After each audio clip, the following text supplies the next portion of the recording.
Hey my dear NEET warriors, welcome to the Motion in a Straight Line session, your chapter number 2 of your NCERT, and also a very important chapter from your obviously NEET perspective. And welcome to the Super 6 series.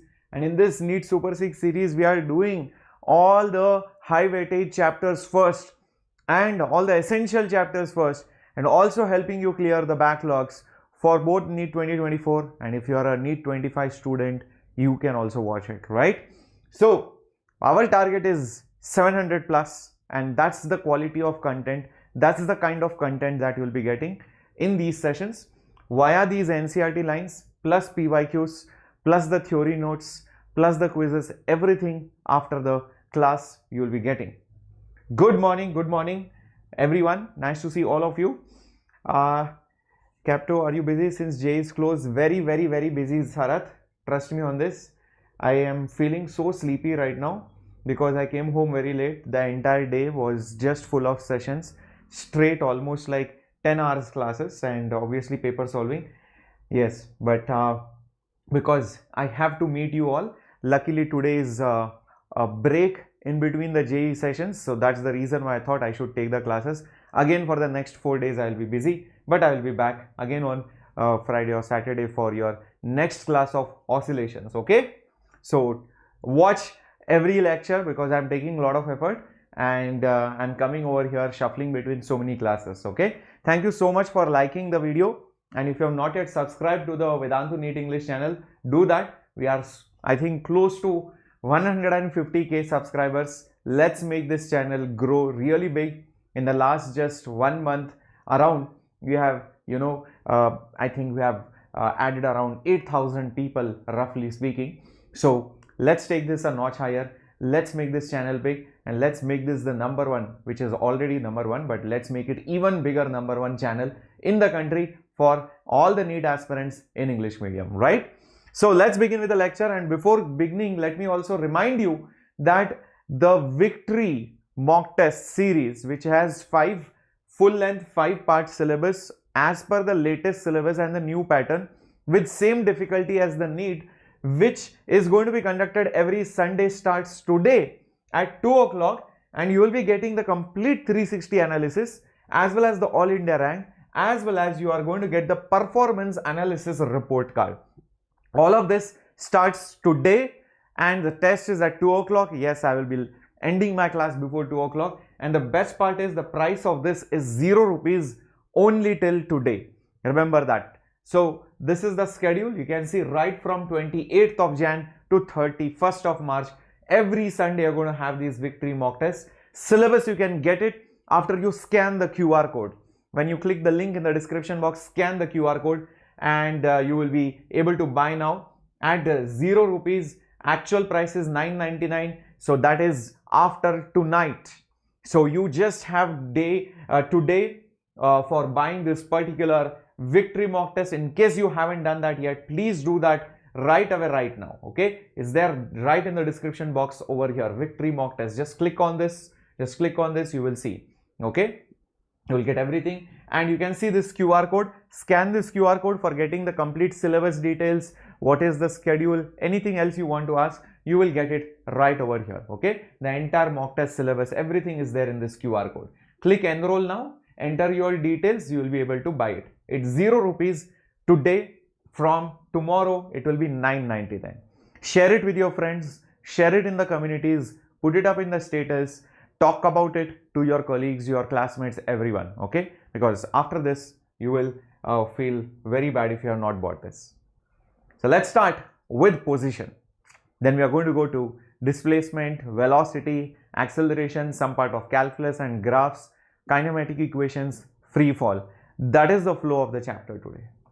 Okay, hello Hindu, hello Ranjit, nice to see you all. Hello Sensal, Rupa, thank you for all the hearts, thank you for the white hearts inside. Hello Abhinav, hello Ranjita, hello Muni, hello Dr. Sid, nice to see you Jagdish. Next week motion in the plane, yes Yashwant, definitely. Yep, thank you. Glad you liked the NCERT line by line session. Yes, another session happening on this Friday. Now, when you go out to meet your friend, this is you who has gone to meet your friend. Okay, you say that you have gone to meet your friend, but actually You know, this Pandu is meeting Champa. This Pandu is meeting Champa. Then your mom calls you. Mom calls you and asks, where are you? Where are you? That means your mom is asking, what is your position? Your mom is asking, what is your position? So you'll say, I'm at my friend's place, or I'm in the street, I'm in the next building, or I'm just in the library, I'm in the whatever, I'm eating some hot vadas, whatever, you can say that. But if you're a bit more of a physics student, you will be like, hey, listen mom, my position is, x coordinate is 2 kilometers, my y coordinate is 1.5 kilometers, and I am on the ground level only, so there is no z coordinate, so my z coordinate is 0 kilometers. And considering a point as the origin, which is your home, so your origin is your home, so with the origin as the home, taking east direction as this, taking north direction as that, taking south direction as another axis, these are my coordinates. So when a position is asked, you are referring to the coordinates with respect to the origin. Isn't that right? Everybody agree with this? But yeah, if you give such an answer to your mom, you will get one projectile motion, and that projectile motion is nothing but your flying slipper. You will get one nice flying slipper, and the range is adjusted in such a way it might just land close to the face, or maybe at the back, or maybe in the front also. These things might happen. Correct? Yes, J25 can also watch, NEET 25 can also watch. Definitely. So position means where. Position means where are you, and it is expressed generally in coordinates, but we are talking about motion in 1D. So we are talking about one-dimensional motion. Then there is also two-dimensional motion. Then there is also three-dimensional motion. Motion in 1D means a Pandu can only go straight forward or backward, can move like this or like this, or a Pandu is going up or down. Pandu is going just up or down. These are examples of 1D motion. 2D motion examples will be your flying slipper. Have you ever seen a flying slipper or a duster coming towards you, or a chalk coming towards you in the school maybe? So that is a two-dimensional motion. Or you have gone mad, you have gone crazy, you have gone tensed, and you are holding a book just before the exam night, and you are walking here and there randomly. You are walking here, then you are going here, then you are going like this. So this is also two-dimensional motion, right? And in three-dimensional motion, example will be a bird which is flying, or an aeroplane. A bird which is flying, or an aeroplane which is there. Correct? An aeroplane. So when an aeroplane flies, it goes like this, it might go like that. So it's a three-dimensional motion. In this chapter, we are just focusing our attention on one-dimensional motion. Hello Vikrant, good morning. Now, when we talk about one-dimensional motion and we are referring to the position, we either give only the x coordinate if the particle is going on the x-axis.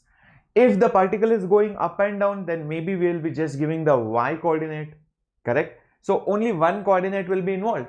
And position is where are you. Where means direction is involved. Obviously, when direction is involved, it is a vector quantity.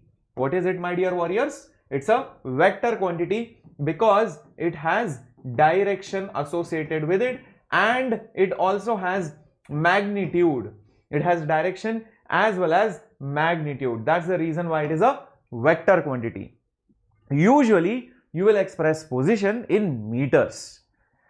I am 5 meters away. I am 20 meters away. I am 79 meters away. You can also express in kilometers, centimeters, millimeters, and so much more. But meters is the standard SI unit. Correct? And when an object is at rest, its position will not change. Imagine, have you seen a donkey? Have you seen a donkey on the road? This is a donkey, imagine. This is a donkey.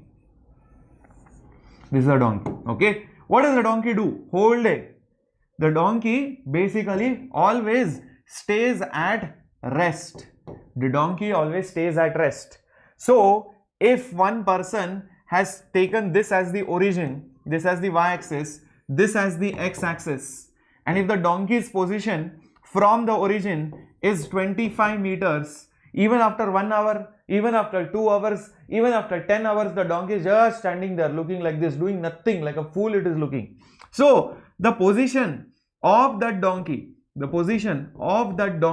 I will say it is 25 meters and it is not changing. It is basically constant. It is basically constant. Everybody with me on this? Understood? Oh, clear? Oh? Yes. Very good. Very good. But if things move, obviously the position will keep on changing. The value of x will not remain constant. So just imagine this. Again, if I take this as my x-axis, this is my origin, and let's say we have a Pandu who is very excited. Maybe he first goes here, then goes here, then again comes back over here, etc. Maybe initially he was here. Maybe at t is equal to 2 seconds he was here. Maybe at t is equal to 5 seconds he is here. So what Pandu has done is, Pandu has gone here and then Pandu has come over here. From 0 to 2 seconds he went here, and from 2 to 5 seconds he came here. So Pandu is moving along the one-dimensional motion. So here obviously x is not a constant. X is not a constant. Everybody understood this point? Everybody understood this point? Pakka? Clearo? Very good. Awesome. Whenever t is equal to 0, what does it mean? Whenever t is equal to 0, what does it mean? You have just started seeing it. You have just started calculating it. You have just started the event. That means it is just initial. It is just initial. So t is equal to 0 means you just started it. It's just the initial condition. It's just initial situation. So if they ask you initial position, you will see when timer was 0, where was Pandu? When timer was 0, where was Pandu means initial position. Is that right? Everybody with me? Very good. Excellent. Now, sometimes our position can be given in a tabular form or in an equation form. In a tabular form or in a equation form.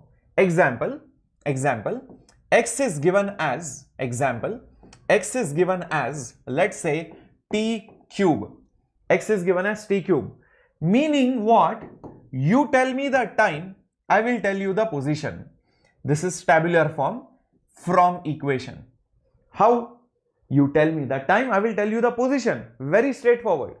Let's say initially when time was 0, substitute time as 0, 0 cube is 0, so position is 0. That means you are at the origin. When time was 1 second,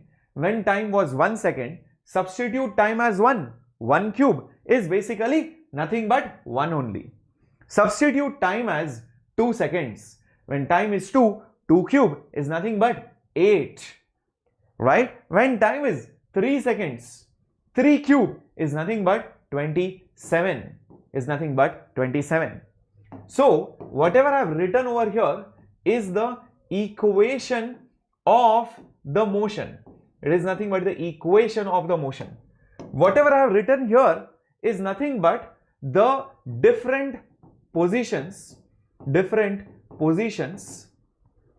in a tabular form. Is that right? In a tabular form. At the same time, you can also show this in a visualized way. Something like this, where this is my x-axis, this is my origin, and at time 0 I was at origin. That means I was here. At t is equal to 0. At t is equal to 1, I was at 1 meters. At t is equal to 1, I was at 1 meter. At t is equal to 2, I was at 8 meters. 8 meters is somewhere here. So this is at t is equal to 2. At t is equal to 3, I was at 27. Maybe it is here. So this is how Pandu is moving. First he was here, then here, then here, then here, then here. He's like accelerating. Isn't it crazy, guys? Are you able to visualize this? Very nice. Very nice. This is another way. The fourth way. Can anybody tell me the fourth way of seeing this information? If you are smart enough, I think you will be able to figure it out. And let me tell you, you already know the answer. Yes, Khushi, you are going to have the weekly mock test in the form of these victory mock tests, because these victory mock tests are, you know, even better, and the best part is they are with the latest syllabus, and also they have been prepared by our experts again, and we want you to have a proper schedule for the next 2 months. So there is no tension in your head. Okay, you know what is the plan for the 3rd week or 4th week of March also. So this is a complete mock test which you're going to get till the end of the March, absolutely free of cost. So please make use of it, and you cannot give 3-4 mock tests on one single day. Please understand that also. Yes, very good, BKN. That is the graph. Exactly. So graph, that means imagine this is time, this is time, this is position or basically x. This is position or basically x. Then I can show it graphically also. At 0, it is 0. So this point. At 1, it is 1. So at 1 second, it is exactly 1. Okay. At 2, it is 8. At 2, it is basically 8. So 0, 0, 1, 1. At 2, it is basically 8. At 3, it is 27. Oh my God, it goes there. So if I join all these points, it becomes like a curve. It becomes like a curve. Isn't that right? It's a curve. So many ways of visualizing just the motion. So many ways of just visualizing just the motion. How many of you never knew that there were 4 ways of visualizing motion or interpreting motion? Maybe you might have learned this independently, but I think now you understand what this equation means in tabular form, in graphical form, in visualized form, or just equation form. All these are very, very interesting. So this was your graphical form. This was your graphical form that we just saw. And this one over here, this was how it will actually move. This was actually visualized. This was actually visualized. You're actually showing the motion, you know, over here, right? Very, very interesting. Perfecto, perfecto. So we have seen that. Now let's move on to distance and displacement. Distance and displacement. So imagine, let's carry forward our story. Our Pandu was meeting Champa over here. This is Champa. This is Pandu, right? So Pandu's mom asked, "Where are you?" Pandu said, "I am with Champa." Mom said, "Do you want a flying slipper?" Pandu said, "No." So mom said, "Come back home immediately." So what did Pandu do? Immediately he started moving. Immediately he started moving. So let's say Pandu, immediately he realized, oh, I have to pick up some potatoes. Mom had asked me to bring potatoes, but I met Champa. So on the way, he went and picked up some 1 kg potatoes, and then he came back to his house over here. He came back to his house over here. So where was Pandu before? Where was Pandu initially or before? Where was Pandu before? Where was Pandu before? Or I can say initially. Or I can say initially. That is basically its initial position. That is basically his initial position. Is that right? Where is Pandu finally? Where is Pandu finally?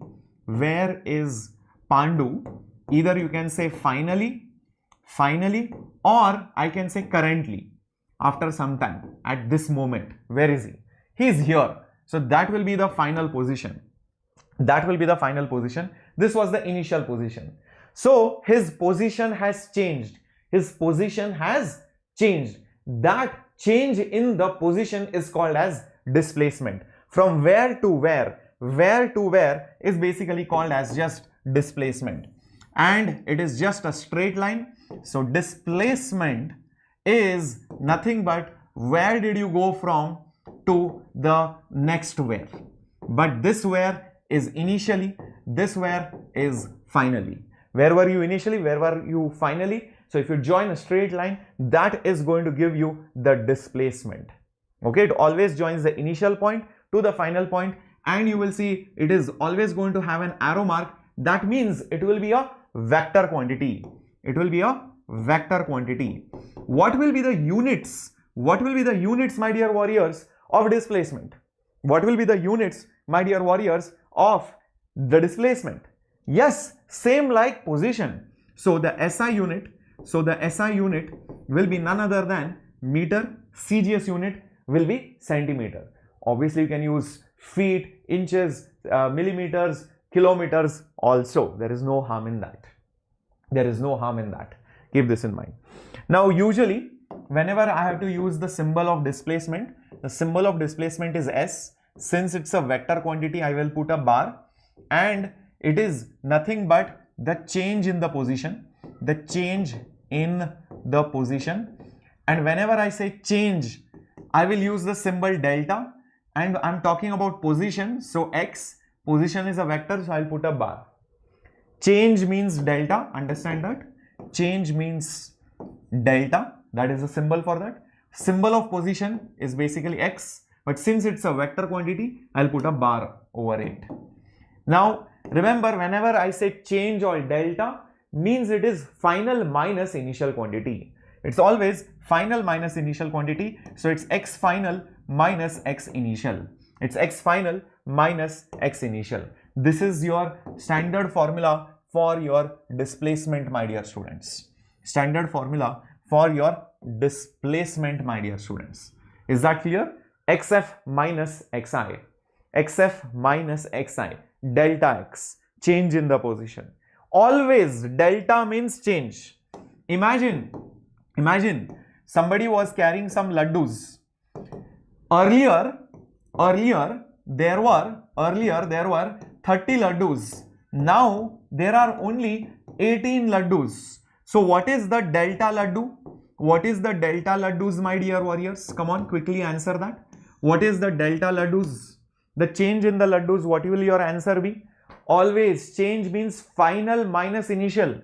Now this is final. Earlier, that is initial. So it is always final minus initial. So what will be delta? It will be minus 12. So the change in the laddus is minus 12. Is that clear? No, it is not plus 12, it is minus 12. In this case, because final was less than the initial. If the final is more, obviously it will be plus. So change can be positive when it is increasing. Change can be negative if it is decreasing. Is that clear? Everybody with me? Okay. Now, if I tell you, my dear students, example, x is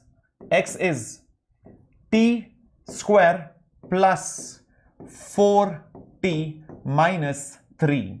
Okay. So question is, from t is equal to 0 to t is equal to 2 seconds, what is the displacement? What is the displacement? This is the question. Equation is given. You give me time, I will tell you where it is. You give me the time, I can tell you the position. This equation is given. Remember, just like before. Question is, how much did the person displace in 0 to 2 seconds? What will you do? Use the definition of displacement. It is nothing but delta x, which is final minus initial. Final means when x is 2, initial means when when time is 2, and initial means when time is 0. So substitute 2 seconds in this equation. Substitute 2 seconds in this equation. So 2 square plus 4 into 2 minus 3. That is when I substitute 2 over here, minus substitute 0 over here. That means when time was 0, what was the position? So it will be 0 square plus 0 minus 3. Minus 3 plus 3 cancels out. So this will be nothing but 4 plus, if you want, I'll just put it over here, plus 8 minus 3, and there will be plus 3 over here. Plus 3 over here. This minus 3 and plus 3 will cancel. So this will be nothing but 12 meters. Very good. Very good. Everybody with me? Understood? Oh, clear? Oh? Yep. Everyone? Yes. Awesomeness. Awesomeness. So this is how you calculate the displacement. Displacement can be positive. Displacement can be negative also. So I'll put it over here, maybe on this slide. Displacement can be positive, negative, or even 0. Can you think of an example where displacement is 0, my dear warriors? Can you think of a scenario where displacement is 0? So many examples when displacement is 0. One of the example that I can think of, you know, person at rest. Yes, this is definitely an example. There is no movement only, so no displacement. Lot of people say, sir, circular motion. See, circular motion is an example of 0 displacement, but in 2 dimension, because you are going in a plane, motion in a plane. I am talking about example in 1 dimension. There are many examples, like you go over here and come back over here. You go over here and come back over here. Another example that I can think of, you start from a point, go over here, and then come back over here, okay? And then you decide, no, I want to be here. So this is also 0 displacement. All these are examples of 0 displacement. Do you understand that? But that too in 1 dimension, not even in 2 dimension. I am saying in 1 dimension. All these examples are of 0 displacement, that too in 1 dimensional motion. Good morning, Desati. You can even catch up at some 2x speed. Even in the live class, you can just rewind back the class and, you know, catch up if you want to. So we have seen what is displacement. Now, what is distance? What is distance? Distance is the actual path that you take. Distance is the actual path that you take. So over here somewhere, I think I put the slide. Yes, this is displacement. This is distance. Distance is nothing but your actual path. Actual path length. Path length. Understand? And if you look at it over here, it seems to me that the distance, because this will be little bit longer than the displacement. Can I say it is longer than the displacement? Can I say it is longer than the displacement magnitude? Is that right? Or maybe there is something missing. I think there is something missing. Yes, distance is more than displacement here. But what if you started from a point and went only like this, from point A to B? In this case, the displacement and the distance both will be equal. Displacement and distance both will be equal. You are just going in a straight line without turning or changing the direction. You are not turning or changing the direction. Then displacement will be equal to distance. So that's why more than or equal to. This will be the correct statement. This will be the more correct statement. Do you understand that? Why I have put more than or equal to? Why I have put more than or equal to? Everybody with me on this? Very good. Excellent. Now tell me, in this particular question, which of the following are possible or not possible? Displacement is 0, distance is also 0. Displacement is not 0, distance is 0. Displacement is 0, distance is not 0. Displacement and distance both are not 0. Which of the following are possible? Scenario number 1, scenario number 2, scenario number 3, scenario number 4. More than one options may or may not be correct. Think about it. Displacement, distance both are 0. Is this possible in reality? Definitely. A person at rest. Definitely this is possible. If you are at rest, you are not moving, so no distance, and obviously initial and final positions are same. Distance is 0. That means you did not move only. There is no path only. You have not moved, so no length of the path. But there is displacement. I don't think this is ever possible. I don't think this is ever possible. Very good. Who was that? Janani already answered. Very good, Rupa. Very good, Gautam. Siva Prasad. Very nice. What about the third one? Definitely this is possible. It's like saying I started here, went here and again came back. So you are coming back to the same point. Or I started at this point, went there and came back over here. So even this one, I went here and again I came back like this, right? So this is also 0 displacement, but distance is there. Here Obviously, this is definitely possible. Many cases are there. You start at a point and just go over here. Yes, there is distance and there is displacement. So 1, 3 and 4 are possible. 2 is never ever possible. 2 is never ever possible. Very good. Also, one interesting thing which had been asked in NEET in different ways. Look at these graphs. Look at these graphs. Tell which of the following may be possible or not possible, for distance. For whom? Distance. This is distance versus time. This is distance versus time, not displacement. Distance versus time. Symbol for distance is D. Symbol for displacement is S. Okay? Check these graphs. Check these graphs. This graph is one like this. Another graph is like this. Okay, it's flat like this. After that, another graph is, like this. Okay, then another graph is like this. Come on, tell me which of the following graphs are possible or not possible. This kind of concept also has been asked many times. Come on, my dear warriors. Come on, my dear warriors. And if you're joining in late, smash the like button immediately, quickly. Do not forget to show your immense love and support. And if you're watching this recorded, I would also love to see your comments, because many of the live students are already chatting over here. So that way I know that you're at least watching the lectures recorded, and I know your names too, right? Okay. So out of them, is this possible? Definitely. As time progresses, distance is increasing. This is definitely possible. Here, I moved, and then I stopped. Distance is no longer increasing, but yeah, this is possible. So what is showing is I moved initially and then I stopped moving. So that is also possible, right? Very good. What about third one and the fourth one? I don't think this is ever possible. You might be like, sir, why? But what is the problem in this? What is the problem in this? Anybody? Anybody? What is the problem? Once distance goes up, how can it decrease? Distance can only increase, it cannot decrease. If I travel someplace and if I come back, will my total distance traveled increase or decrease? Obviously, it will still increase.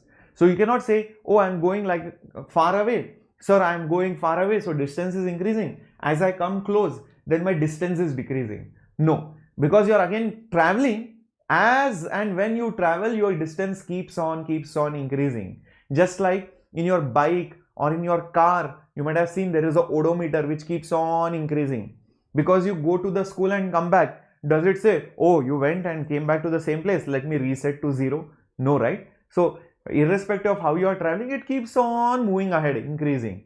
So hence, it can never ever decrease. So that's the reason why this is invalid. This though definitely invalid, it is increasing, decreasing. In fact, you are a time traveler here, you are going back in time. How can you go back in time? This is definitely not possible. You are time traveling here, understood? You are going back in time. This is not even allowed. This is illegal. Illegal to do such things. Okay, so that was distance and displacement. So my dear students, have you understood distance and displacement thoroughly till now?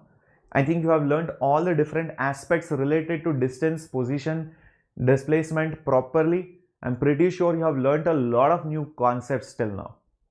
It's time to move now to velocity, I believe. Yes, let's talk about velocity and speed and how they are related to the displacement.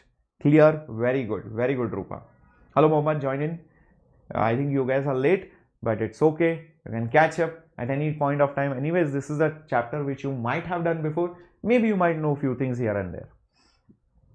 Okay.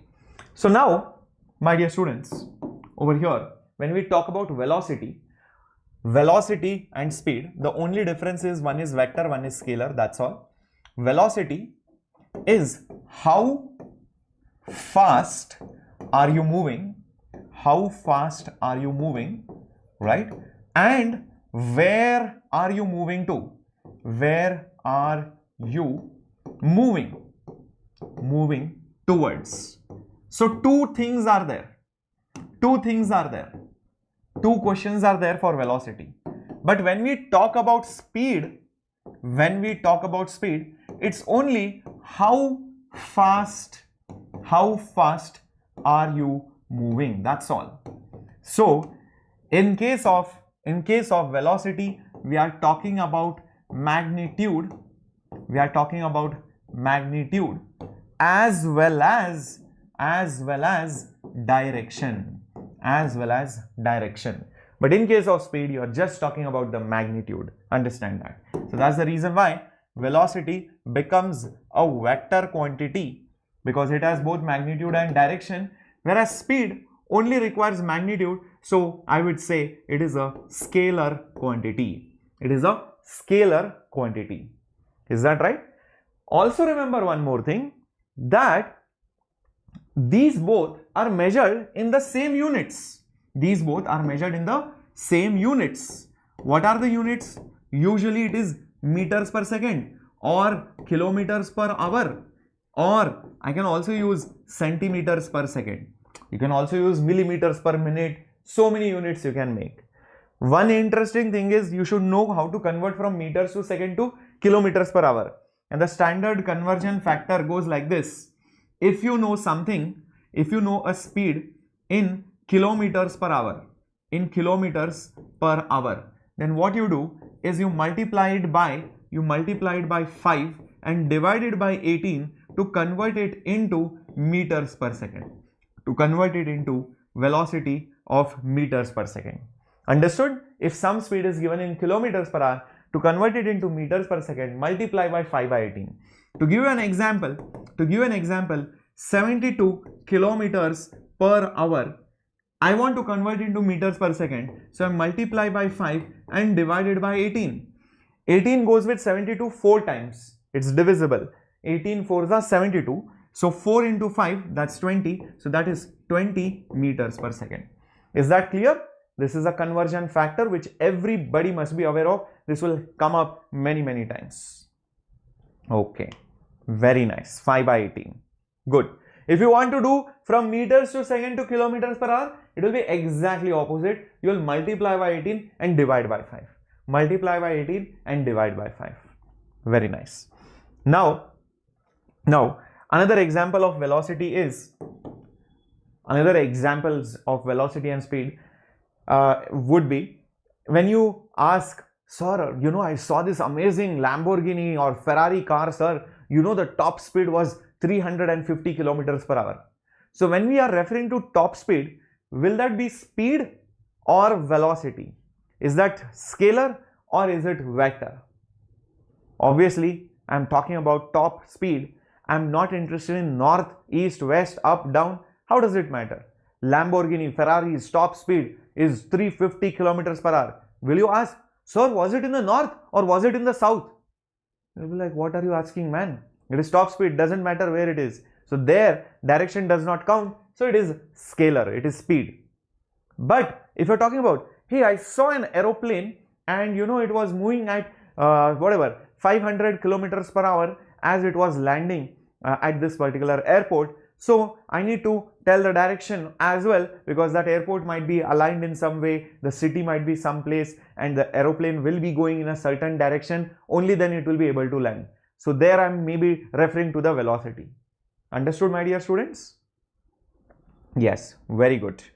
Yes, very good, very good. Awesome, awesome. Let's move on to the next question, okay, and the next concept. Let's move on to the next concept. Right.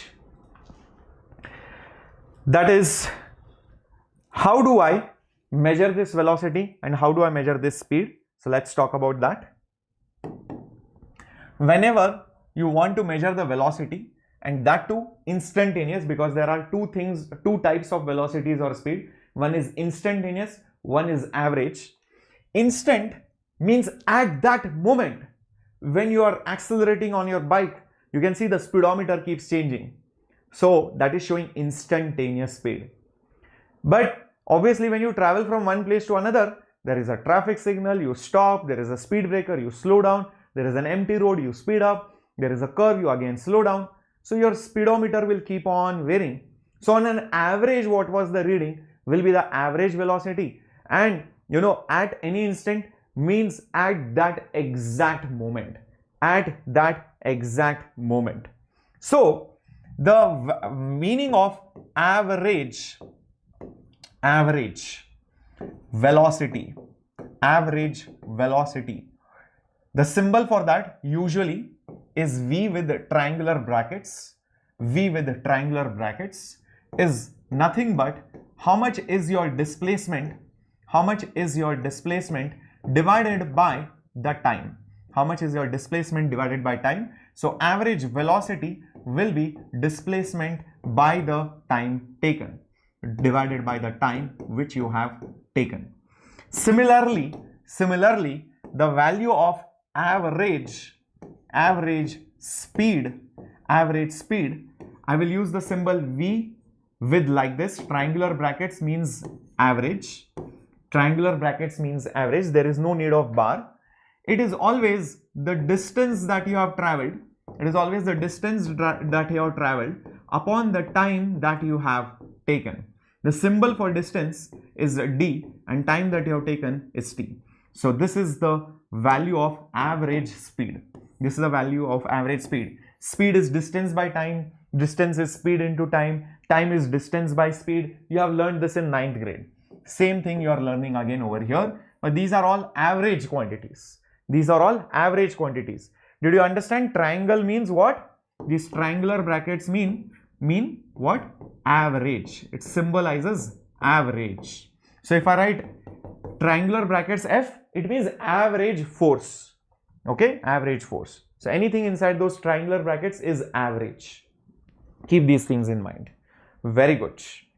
Awesome. Now, what is the meaning of instantaneous? So when we refer to instantaneous velocity, it is nothing but a very, very small displacement. At that moment, I am moving a small amount, so very, very small displacement, in a very, very small time interval, Now the symbol for displacement is S, like I have shown you over here. But remember, I can also write displacement as delta x. Everybody agrees? And time taken t can also be written down as delta t if you want to write it. Delta t is the change in the time, or a time interval from here to here, from 1 second to 3 seconds. That's a time gap interval. So delta t. You can also put capital T symbol. S, change in the position. Delta x, from initial to final. So it is final minus that initial position. That is your displacement. So when I talk about instantaneous velocity, and when you try to compare it with average velocity, you will realize average means a long time interval. 1 second, 5 seconds, 0.5 seconds, 0.3 seconds, 1 hour, 10 hours, 5 minutes, 20 minutes, that is average. But when we talk about instantaneous, my dear students, then it's a small interval and small displacement. So my delta x and delta t no longer are small. So when I reduce the time interval, this will also reduce. When I reduce the denominator, this numerator will also reduce, because if I'm measuring only for a small time, obviously the displacement will also be very small. So this time interval is becoming very small, so I will write it as delta t tends to 0. Often you will see this thing. Delta x by delta t. You will see delta t tending towards 0. It's the limit of it. Limiting. You might have heard of this word, limiting reagent. It is a limit of something. Like everybody has a limit, no? To tolerate something. My patience level exceeded, sir, enough. I got very irritated with my friend. So that's why I fought. Because he crossed his limits. He was insulting me in front of the entire class. So, same way in mathematics or in physics, limits. Meaning, you are almost limiting it to 0. Making it come very close to 0. 0 is its limit. It's becoming very small, but not yet 0. Because if it is 0 time, then you cannot move only, right? So it's very small number coming close to 0. In that small time, how much did you move? But doesn't this look scary? Doesn't this look scary? So we requested the mathematics people that listen, we can't scare NEET students like this by writing limit delta t tends to 0, delta x, delta t. You know, one funny student was like, sir, can I cancel this delta and delta also? I'm like, yeah, why not? Then you do one thing, cancel this also and this also you cancel. Then you do many more things. No, you put L, I, M and this and delta and this you write. And then you cancel this also and this also. So this will become L, I, M and like this and 0. Then you think, what is this symbol? Are these symbols from some Wakanda or some tribal area, or maybe from some prehistoric era? What are these symbols? You can think of that also. So guys, there is no end to stupidity like that. So you cannot cancel things like that. These are having some meanings. They are operators. They are operators. Delta does not cancel like that, right? Very good. So understand, my dear students, there is a very easy way of writing it, and we requested mathematics gentlemen that please, I request you to make it look simple. And they're like, okay, fine, no problem. You just write it as dx by dt. Dx by dt. What is, again, don't do that stupidity. Sir, dd cancels, sir, x by t. No. It is d of x, d of t. It is not d into t. It is not d into x. Don't look at it like that. So when I write dx by dt, it means very small displacement in that very small time. Dx by dt. Is that right? Everybody understood? So dx by dt is nothing but the very small displacement upon very small time interval. That's what it is representing. So often it is also called as derivative or differentiation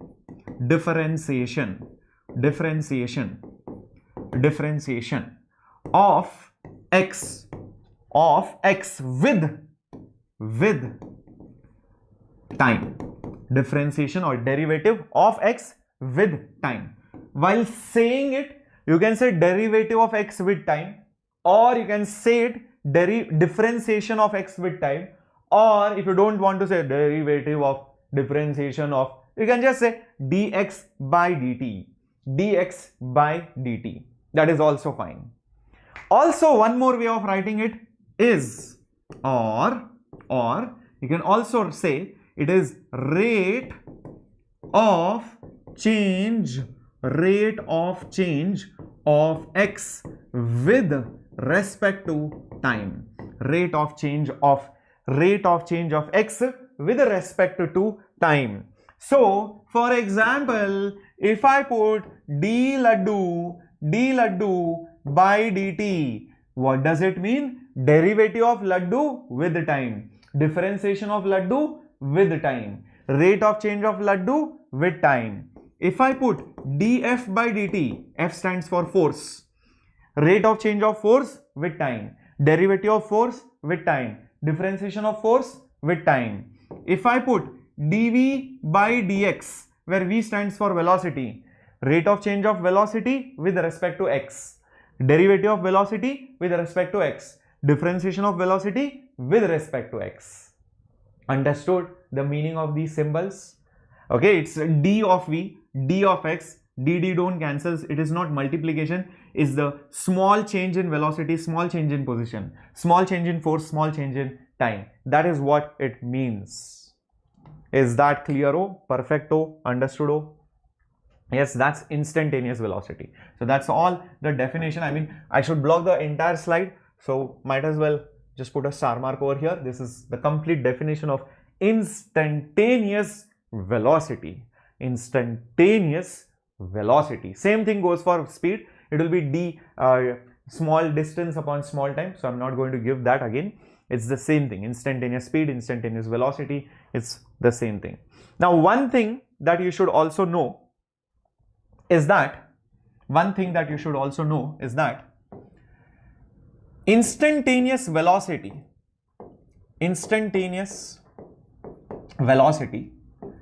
is just v bar. Average velocity is like this symbol, and when they just say velocity, the velocity of the object is 20 kilometers per hour in the north direction, then am I referring to instantaneous or am I referring to average? The velocity of the object is 20 kilometers per hour in the north direction. Am I talking about instantaneous or am I talking about average? Whenever they just use the word velocity, they don't tell whether it is instantaneous or average. Understand, it is always instantaneous. It is always instantaneous. Okay? Or you can just say it is the velocity. Just using the word velocity means just like instantaneous velocity. Is that okay? SST student, just be my student, and in the long run you will become, I think, more smarter than me only. Don't worry. Yes. Very good. Very good. Kudos. Okay. Now tell me one thing, my dear students.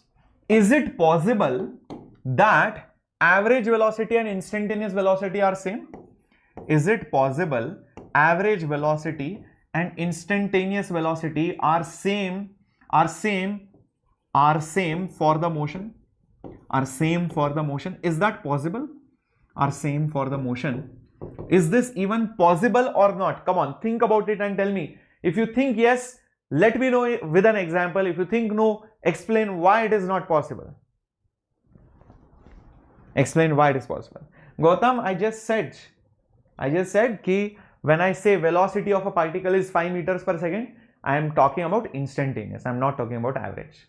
If it is average, they will tell the average velocity of the particle is blah blah blah. Okay, so when they use the word velocity, it is just instantaneous. Okay, is it possible now average velocity and instantaneous velocity are same? Average and instantaneous are same. Is that possible? No. No. Think about it. It is possible sometimes. It is possible sometimes if it is moving, with constant speed, if it is moving with constant speed without changing the direction, without changing direction. Think about it. Think about it. Imagine there is a particle which is going at 20 meters per second. After some time, it is still here and it is here and speed is still the same. After some more time, it is here and the speed is still 20 meters per second. Speed is same, direction is same, velocity here is same. 20 meters per second is 20 meters per second is 20 meters per second is 20 meters per second is. So velocity hasn't changed, and average velocity is also going to be 20. Average velocity is also going to be 20. Is that right? So is this possible? Yes, only if it is moving with a constant speed. Only if it is moving with a constant speed. Okay, so only then it is possible. Only then it is possible. But are there situations where it is not possible? Are there situations where it is not going to happen? Yes, there are. Imagine a situation where the speed of the particle is 20 meters per second, then it is 5 meters per second, and then it is, let's say, 0 meters per second. That means it stopped. Over here, 100%, the average velocity is not equal to the instantaneous velocity. Average velocity is not equal to the instantaneous velocity, because instantaneous velocity is not even constant. It is not even constant. It is continuously changing. So understand, average may not be equal to, sometimes it may be equal to. Understood? Everybody, all these things are never told in many coaching by many teachers, but I am here sitting over here explaining all these things to you because these are all small things, but these need to be told to you. Only then you realize the real physics, you get the feeling of the physics, and you will not make conceptual mistakes. So till now what did we study? Average velocity is displacement by time. Average speed is distance by time. and these are average values, so I will use delta, means change. But the moment I go to instantaneous, it becomes dd. D means very small change. It's also called derivative or just a rate of change. And you can use derivatives for many things in life. In certain situations, when the speed is same and direction is not changing, average values and instantaneous values are same. But obviously, if I'm accelerating, decelerating, increasing speed, decreasing speed, changing direction, gone. Velocity only will keep changing. So obviously average won't be equal to instantaneous. Is that making sense? And whenever I refer to the word velocity, I am referring to instantaneous. If I want to tell you average velocity, I will mention the word the average velocity of the particle is so and so meters per second. Understand that. All these are important things. All these are important things. Okay. So we have done this. We have done this also. Okay. Now imagine I ask you to give me an example if average velocity is 0 but average speed is not 0. Is this possible? Is this possible? And if it is possible, think of an example. Average velocity is 0 but average speed is not.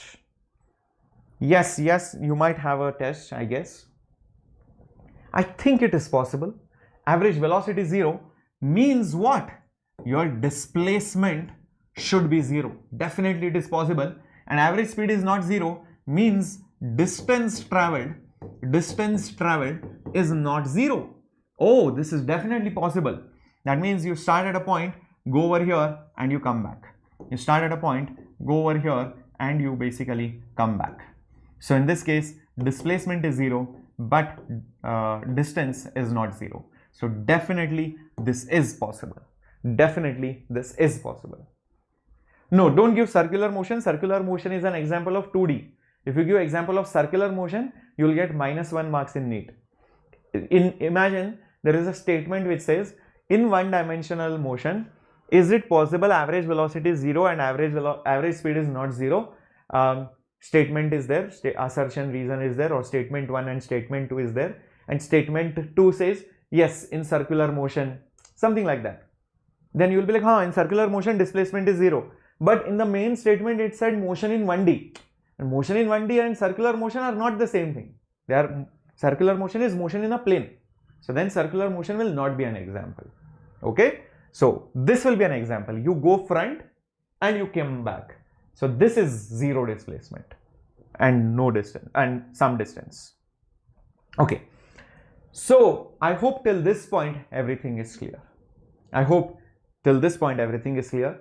Let's also look at the graphs. Let's also look at the graphs, and also let's look at some more things like average and instantaneous in these quantities. Whenever you are looking at the average of any quantity, you will take an interval, some time gap, interval, delta. But when you are looking at instantaneous, it's a small change. So remember one thing, if you are looking at average quantity, if you are looking at average quantity of anything, there will be some points between which you want to measure the average. Let's say these are those 2 points. Let's say these are those 2 points. Maybe this is the x-axis. Maybe this is the y-axis. Maybe this is the x-axis. Maybe this is the y-axis. From here to here, I want to measure the average. So from here to here, there might be some delta x. I will use different symbols. Please, let's not use these things because I've changed the axis names. So from here to here, this would be delta x. This would be delta x. I am changing the x-axis by some value. How much did my y value change by? My y value was here, then it went till here. So clearly there is a change in the y value. There is a change in the y value. So that change in the y upon change in the x is the average quantity, average rate of change. Average rate of change is delta y by delta x. Delta y by delta x. Also, one interesting thing to note, if you can form a nice right angle triangle over here, if you can form a nice right angle triangle, I hope you can see there is a beautiful right angle triangle which can be formed over here, then you can just join these 2 points. You can just join these 2 points, measure this angle, it will be theta, measure this angle, it will be theta. This will also be tan of theta. This will be also tan of theta. So if you make a triangle, then if you join a line between those 2 points, then tan of that angle made by the horizontal is also the average rate of change. Is also the average rate of change. Whereas in instantaneous, will you have 2 different points? No, right? You will have the same point, or it is very, very small. They are almost touching each other. Visualize this. These 2 points come very close. This dotted line that I have drawn, will almost be at that point only. This triangle will become very, very small over here. This triangle will become very, very small over here, right? And then when I draw a tangent, that's when I can actually measure the rate of change. When I draw a tangent, the tangent might make some angle with the horizontal. So this is the tangent which is drawn. This is the tangent which is drawn at that point. At this particular position, I want to know what is the rate of change. So this is the instantaneous rate of change. Instantaneous rate of change. So let's say if this one is your x-axis, this one is your y-axis, then instantaneous rate of change will be represented by dy by dx. Dy by dx, rate of change of y with respect to x, and that will be tan of theta again. But this theta is the angle made by the tangent with the horizontal line. Angle made by the tangent with the horizontal line. That will give you the instantaneous value. Is that very, very clear? Yes. Doctor said you can attend it at any time, but if you want all India ranking, then you need to give it in that specific window only. Otherwise, it will not work. Cool. Cool. So let me give you some examples on that as well. 1 second. Let me give you some examples on this as well. Say I have a graph, and this is position, this is time, and the graph goes like this.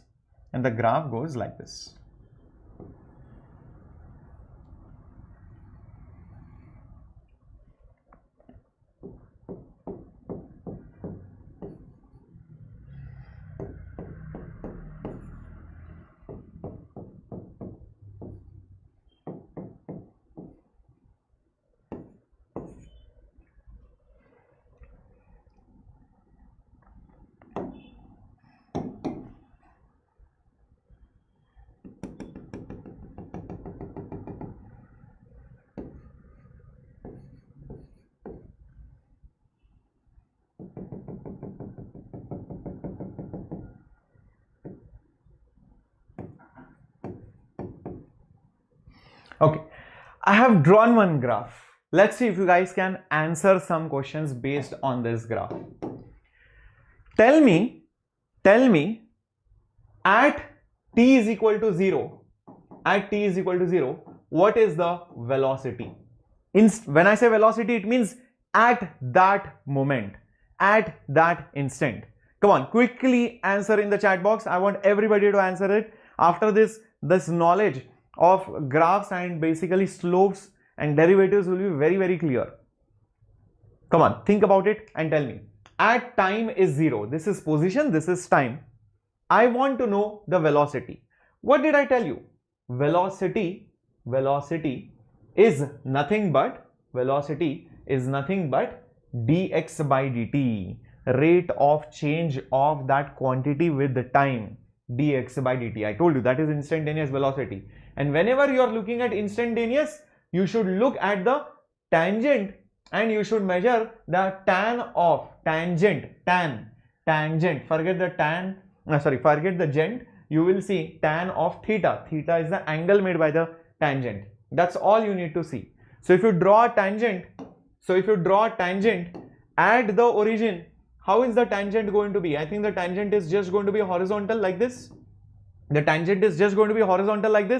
Very good. If it is horizontal, what is the angle made? The angle made is 0. So V will be tan of 0, which is 0 meters per second. It has no velocity only. Very good. No, it is not square root of 3. It is 0 only. If you see at this point, not here, at this point, the tangent drawn is parallel to the horizontal line. So it is making 0 degree angle. So tan 0 is 0. That's all. Okay. Let's see if you guys can answer this. At t is equal to 2 seconds, what is the velocity? At t is equal to 2 seconds, what is the velocity? Quickly think and tell me. At 2 seconds, at this point, you will draw a tangent. See this tangent, what is the angle which it is making with the horizontal line? It is making 60 degree. So what will be the velocity at that point? It will be tan of 60. Tan 60 means root 3, which is 1.73 meters per second. 1.732 is the value of root of 3. So that's why that is the answer. Very good. Square root 3. Excelente.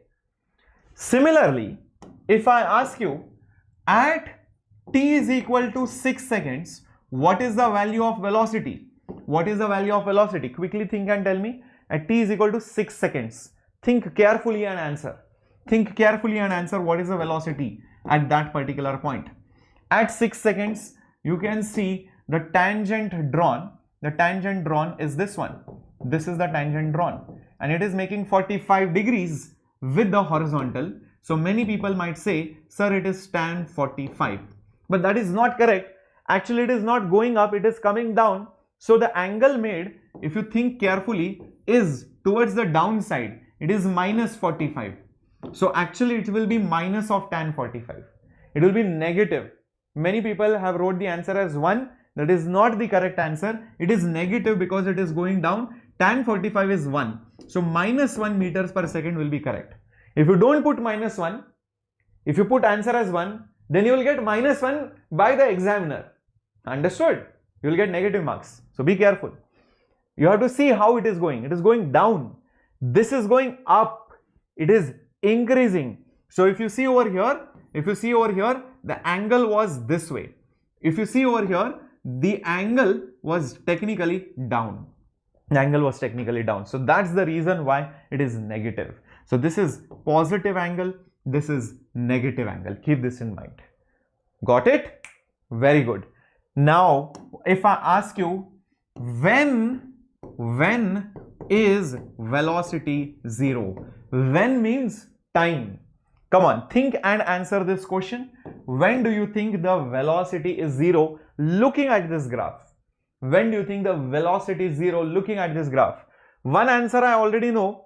The tangent drawn here is parallel to the horizontal line. So it is at t is equal to 0 seconds. T is equal to 0 seconds definitely. Is there any other point where the tangent drawn is horizontal? Yes, I think so. At 4 seconds, if you notice, the tangent drawn is horizontal. Is that right, everyone? Exactly. So hence, can I also say it is also at 4 seconds?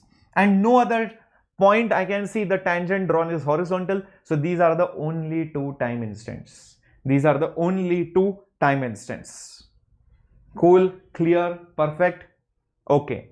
Then if I ask you, when is velocity positive or negative?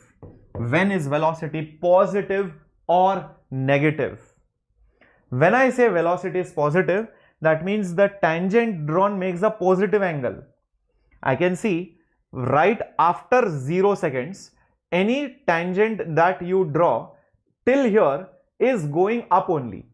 Till 4 seconds, just before 4, just after 0, tangents drawn are always pointing upwards. Is that right? So can I say all the positivity, or it is positive from 0 to 4 seconds, 0 to 4 seconds, from 0 to 4 seconds, and where is it negative? That means it should be pointing downwards. Right after 4 seconds it is pointing down. Even here, don't say it is positive. No, it is still pointing down only. Whatever tangents you draw, it's always pointing downwards. So hence the answer will be negative, will be for 4 seconds to 8 seconds. 4 seconds to 8 seconds. Understood how to solve these questions? Are you getting confidence now? Very good. Why 4 seconds for the previous one? Because at 4 seconds, do you see the tangent drawn is parallel? It's parallel, so angle made is 0 degree with the horizontal line. So that's the reason why tan 0 will be 0. So that's why at 4 seconds also the velocity was 0. Velocity was 0. Is that okay? Tangent. Yes, these are all numerical questions, graph based questions which can come in the exam. This is also numerical only. Okay, so let's do this. Coordinates is given by this. What is the average velocity from 0 to 4 seconds? What is the average velocity from 0 to 4 seconds? Come on, think about it. Average velocity from 0 to 4 seconds. Whenever question comes on average velocity, you have to find the displacement by time. That means delta x by the time interval. Now the delta x will be final position minus initial position upon that time interval. Now observe carefully. X4 means in this value, in this function, substitute time as 4. So that will become 7 into 4 minus 3 into 4 square minus x0 means substitute 0 over here. So that will become 0 minus 0 only. And how much time are you traveling? From 0 to 4. What's that time interval? It is obviously 4 seconds. So this will become 7 4s are 28 and 4 square is 16. 16 3s are 48. 0 minus 0, 0, nothing will happen, divided by 4. So this will become 28 minus 48, that's minus 20 by 4, which is minus 5, but that will be meters per second. So minus 5 is there as option B, B for biology. How many of you wrote B for biology around there? Very good. Siva Prasad. Excellent. Hey, Malakorji. Yes, Sanjay. The answer is option 2. Yes, Sarath, minus 5 meters per second. Perfecto, perfecto, perfecto. Moving on to the next question. Oh, I think the next question will now start after acceleration. Let's go to acceleration now. Ready for acceleration? Let's accelerate, guys. Okay. Now, there are some misconceptions in acceleration. Let me clear that first. See, all these printed slides you are going to get, but I feel you are more always interested in this written slides or whenever I explain by my hand, right? Cool. B for IIT Bombay, Divakar. Yes. So, what are your targets, guys? Because often, I ask my JE students what are their targets, and most of the times they tell IIT Bombay, IIT Chennai, ISC, or Triple IT and other things. And when I ask you guys, I think usually you tell AIMS or AFMC. Is that your target too? Is that your dream too? AFMC and AIMS? Or is there some other thing that you want to do? Because sometimes, some students have another passions also, like, okay, I want to write NEET, but I want to do this, some very special thing, or I don't know, you want to do something abroad, or maybe you want to go to a specific government medical college. AIMS, Baswaraj sir, AIMS, wow, nice, nice. Baswaraj sir is aiming for AIMS and he is going to write NEET exam too. How was JE paper? JE paper was very lallu. I don't know, Sensei. I think you should always have a target, I feel. Sarath has already put some hearts over there. AIMS Mangalagiri. Oh, okay. I don't know where that place is though. Target is good doctor. I love that answer, Siva Prasad. That's a very, very nice answer that you gave. 150 good marks in yesterday's shift paper. 150 is okay marks. Not great, but considering you just gave physics and chemistry, then it is okay. Otherwise, no. Okay. So yeah, that should be always the aim. I like the answer what you guys gave. Always being a good doctor is the most important thing, my dear students. AIMS is just one milestone. AIMS is, or AFMC or government medical college or whatever college you are aiming at, that is just one path, I would say. That is not the destination at the end of the day. The destination is to become a doctor, and you can become a doctor via many ways, and to become a good doctor is the most important thing, right? So I really hope that this channel produces the best and the finest doctors in the country, and one day when you look back and you see juniors over here, you will feel very proud that these students also are studying just like you did once upon a time.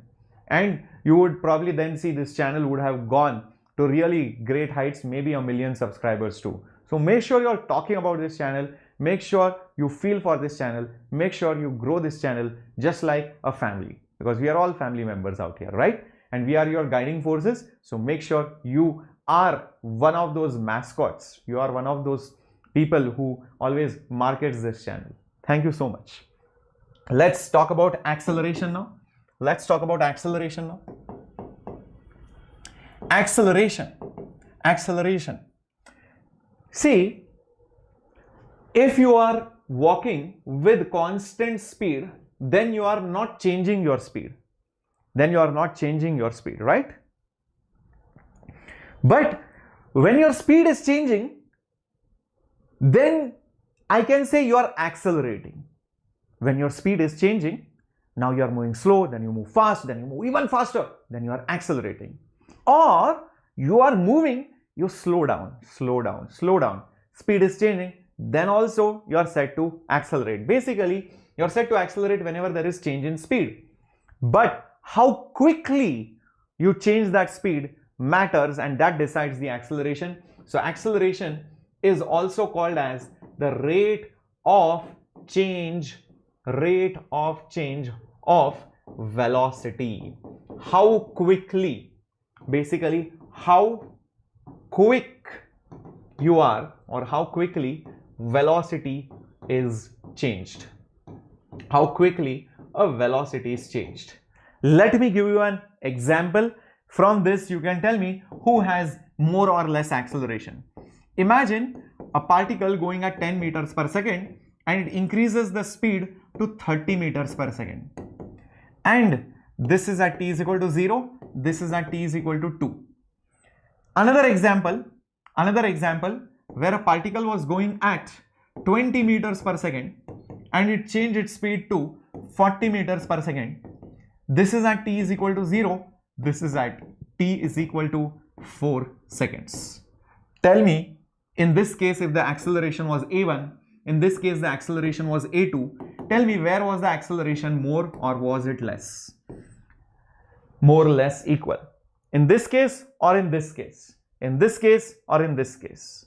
If you look at the definition, it says how quickly the velocity changes in that particular time. So over here, from 10 you have gone to 30. From 10 you have gone to 30. So how much was the change? How much was the change, my dear students? From 10 you went to 30. So change is final minus initial. So isn't it plus 20 meters per second? That is the change of velocity. Is that right? Over here, from 20 you went to 40. So 40 minus 20 is again 20. So the change was 20 meters per second. Yes or no, my dear warriors? Here, how much time did you take? You just took 2 seconds. Here, how much time did you take? You took 4 seconds. So isn't this quicker because there was less time here. Here there was more time, so this was much slower acceleration.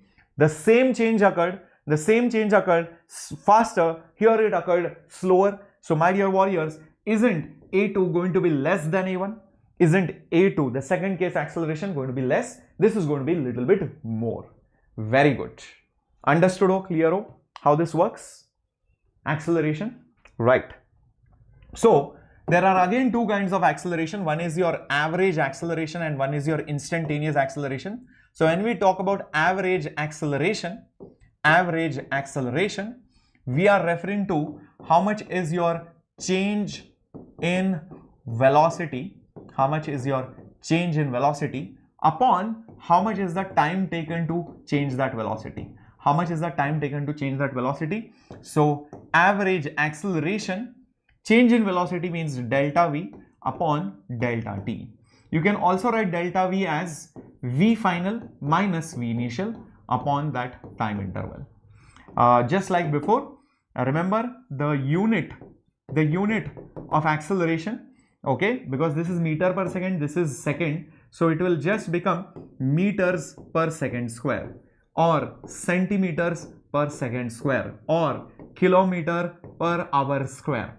Those will be the units of acceleration. If you talk about being vector or scalar, well, whatever is the arrow mark here will be the arrow mark here. So they are vectors. So the direction of the change of the velocity is the direction of acceleration, strictly speaking. So it is also a vector quantity. It's a vector quantity in the direction of the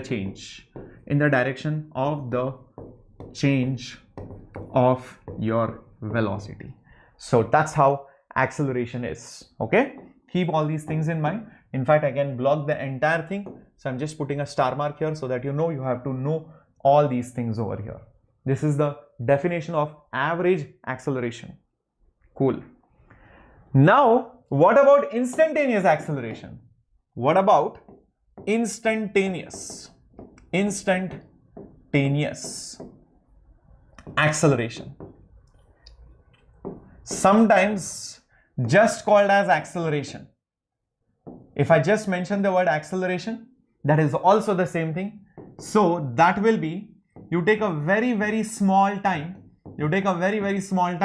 and in that small time, what is the small change? What is that small change in the velocity? That is your at that moment acceleration. So the value of the instantaneous acceleration is the small change in velocity upon that time, but this time should become very small. It should limit to very close to zero. Very close to zero. But what will we request the mathematicians? Please listen to me. I don't want all these complex numbers. Limit delta t tends to 0, delta v, delta t. It looks very tedious. I don't like it. You give me a shortcut way of writing it. So the mathematician said, okay, no problems. You can just write it as dv by dt. That's one and the same thing. As writing this. Do not cancel d and d, obviously. Don't be that naive now. Okay, we cannot cancel that d and d. We have seen that it is not d into v, it is d of v. D of v means small change in v. It's not d into t, it is d of t, means the small change of time. That is what it is referring to. And just like before, I can call it as the derivative or differentiation of velocity with respect to time. You can also call it rate of change of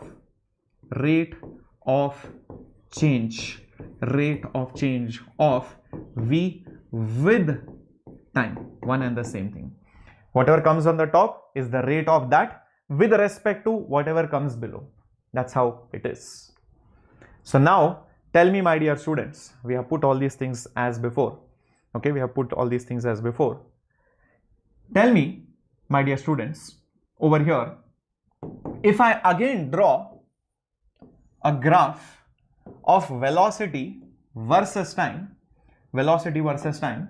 and let's say that graph is something like this, and maybe this is 1 second, maybe this is 3 seconds. At 1 second, maybe your velocity was 2 meters per second, and maybe at 3 seconds, maybe your velocity was 8 meters per second. From this graph, can you find average or instantaneous value of acceleration? I think you can only find average because it's over a period of time, it's an interval of time, it's not at the moment. So whenever such graphs are seen, you will be more interested in the average, or what you will be finding is the average value. So if the question says what is the average acceleration from 1 to 3 seconds, from 1 to 3 seconds, that's the question. That's the question. What will you do? Use the definition of average acceleration. Average acceleration is change of the velocity upon the time, change of the velocity upon the time gap. If you notice carefully, you will realize this is the time gap. This is the time gap. Also, in this time gap, my velocity has changed by this much. So this is the change in the velocity. So can you quickly tell me what is delta t? Delta t is 3 minus 1. 3 minus 1, that means 2 seconds. Can you quickly think and tell me what is delta v? Delta v is nothing but 8 minus 2, which is 6 meters per second. So won't this be 6 meters per second upon 2 seconds, which is 3 meters per second square. So the average acceleration is 3 meters per second square. Understood? Oh? Clear? Oh? How this works? Everybody with me? Okay, you should be very, very conversant, fluid. You should be skilled in reading and analyzing the graphs, because these questions are very common. Imagine a question says like this. A question says like this. This is velocity, this is time. And the question is somewhat like that. And maybe at 3 seconds or maybe at 2 seconds, they have just drawn a tangent over here. They have just drawn a tangent over here.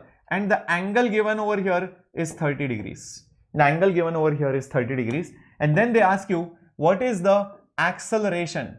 What is the acceleration at t is equal to 2 seconds? What is the acceleration at t is equal to 2 seconds? Then you will think, okay, acceleration is asked. That means it is instantaneous acceleration. Instantaneous means dv by dt. What did I tell you about dv by dt? It is a rate of change. And whenever it is rate of change of any y-axis quantity with the x-axis quantity, with the x-axis quantity, I am referring to the tangent or the tan of the angle made by the tangent with the x-axis, right? So we all can see that this is the tangent. This is basically the tangent. So therefore, I should take just the tan of the angle made by the tangent with the horizontal line. Tan 30 is 1 by root 3. So 1 by root 3 meters per second square. Understood? Clearo? How this works? Yes, Gautam, we will be completing this chapter. This is how the solution will come. Okay, this is how you find the instantaneous acceleration. Okay, so I have spoken about, we have started with what is acceleration, right? It is the rate of change of velocity, how quickly you change the velocity, right? We have seen what is the formula for average value, which is big change in velocity upon big time interval, units, vector, quantity, all these things we have seen. Also, we have talked about instantaneous value, which is a rate of change of something, or which is the rate of change of velocity, and I have showed you examples related to that. Now in your NCERT, you might have also seen this. Uniform and non-uniform motion. This is a very important difference table. Sometimes questions can be directly asked in your boards, but also obviously important from the NEET perspective. Uniform versus non-uniform. Uniform motion means the body is moving straight line with a steady speed, like this, with a steady speed.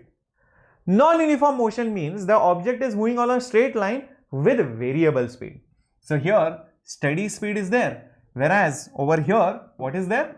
Over here variable speed is there. So sometimes you are moving slow, sometimes you are moving fast. So speeds are changing. Here in uniform motion, it covers equal distances in equal time. It covers, if I move 1 meter in 1 second, next 1 second also I will move 1 meter. If in 1 second I am moving 10 meters, next 1 second also I will move 10 meters. Obviously in non-uniform motion, you will move unequal distances in that same time.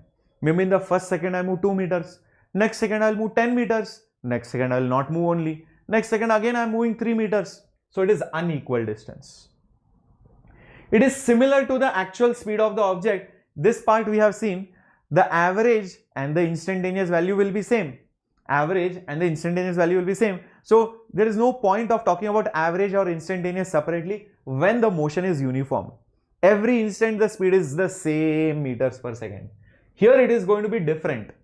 Every time the speed is going to be different, right? So understand that. Distance time graph will show a straight line, makes sense.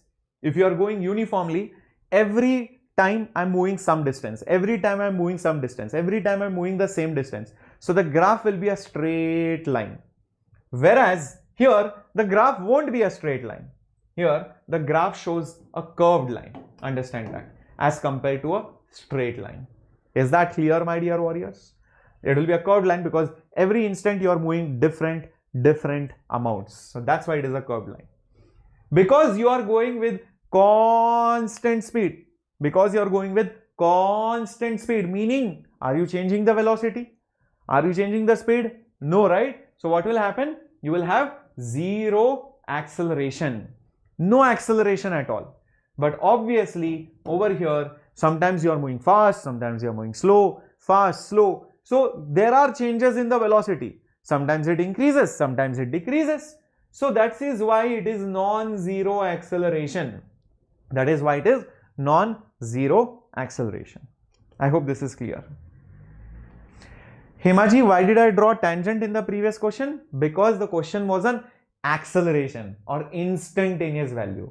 Do you remember just some time back I just showed it right over here? Maybe you joined in late or something. Where did it go? Here.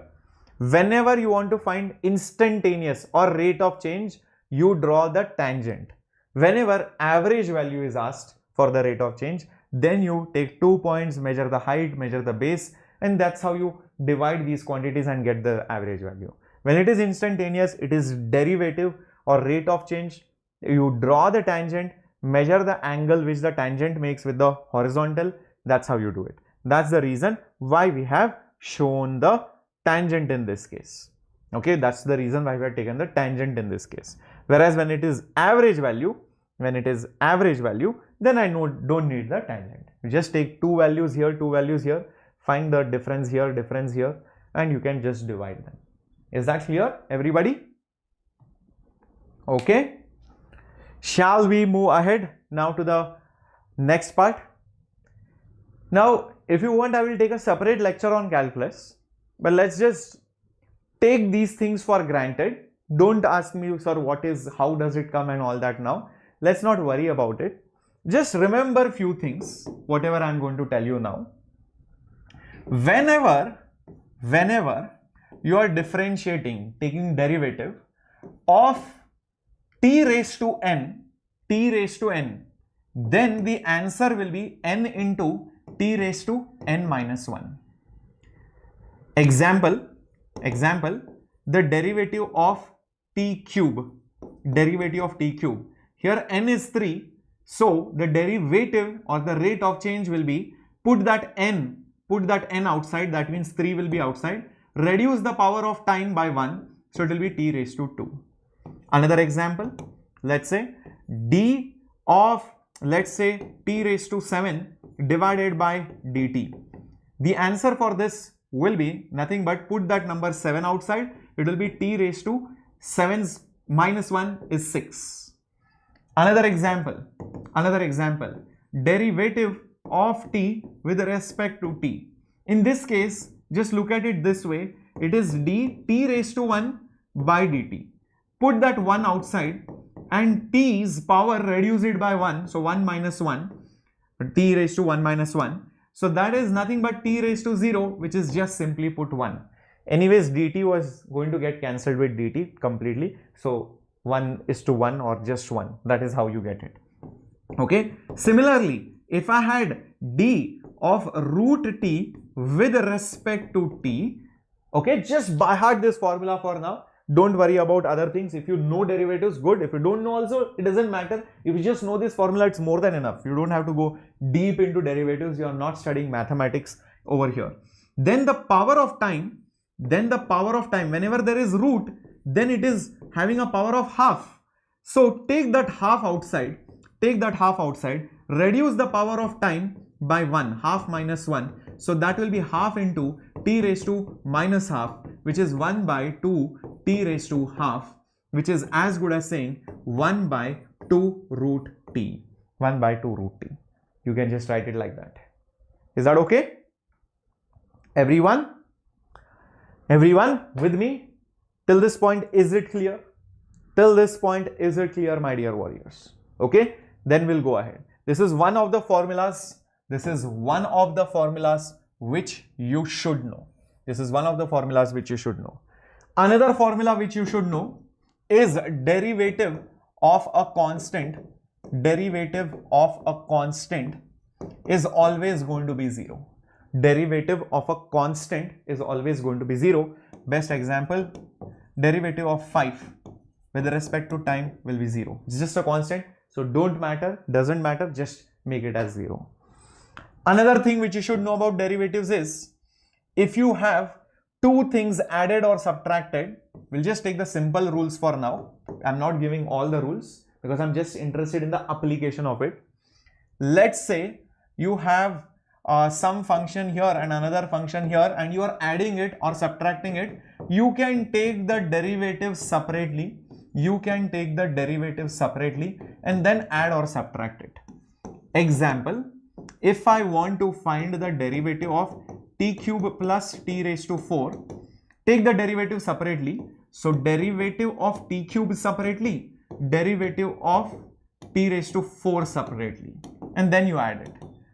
Here now use x raised to n formula. So n is 3, reduce the power of time by 1, so it will be t raised to 2. 4 comes outside, reduce the power of t by 1, so it will be t cube. If there is minus here, there will be minus here also. This is how this works. This is basic derivatives which you should know. Mainly, you should know this formula right now.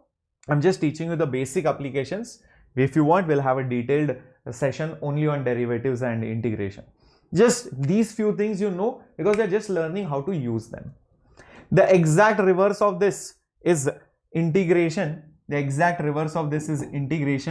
And the symbol for that is this. So if it is t raised to n dt,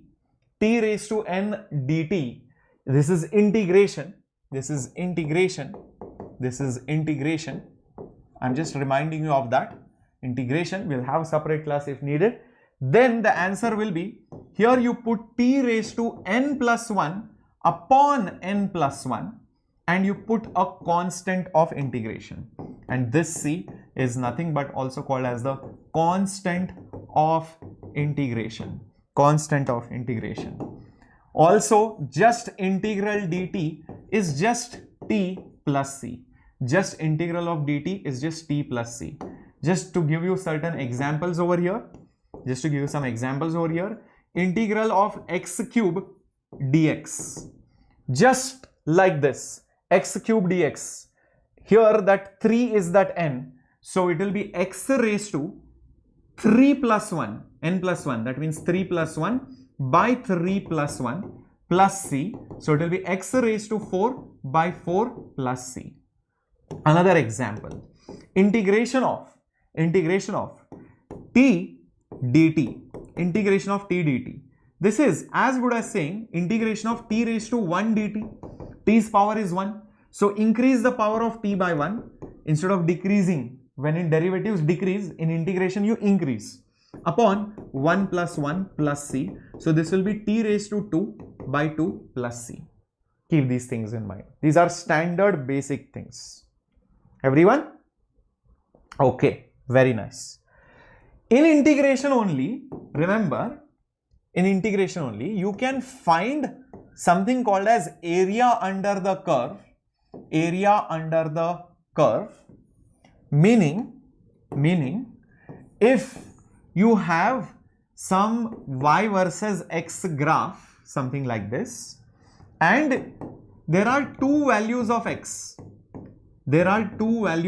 some random two places, two values of x.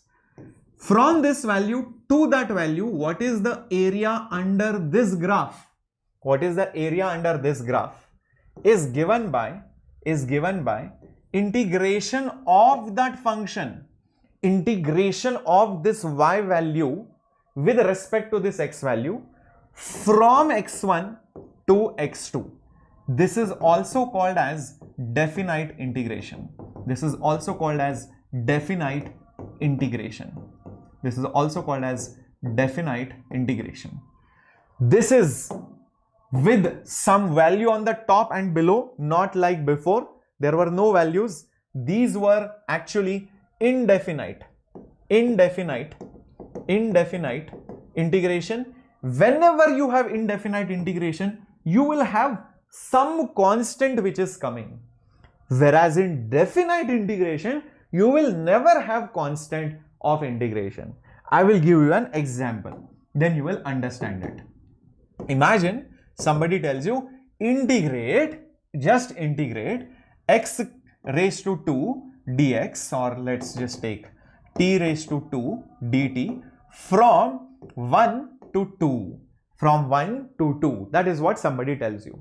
What you will do is, first, don't even look at these numbers at the top and at the bottom. What are these numbers, by the way, called as? This number is often called as the upper limit. This is called as the upper limit, and this number over here is just called as the lower limit. This is just called as the lower limit. What you do is, just like you normally integrate, you integrate. What is t raised to 2's integration? Use this formula.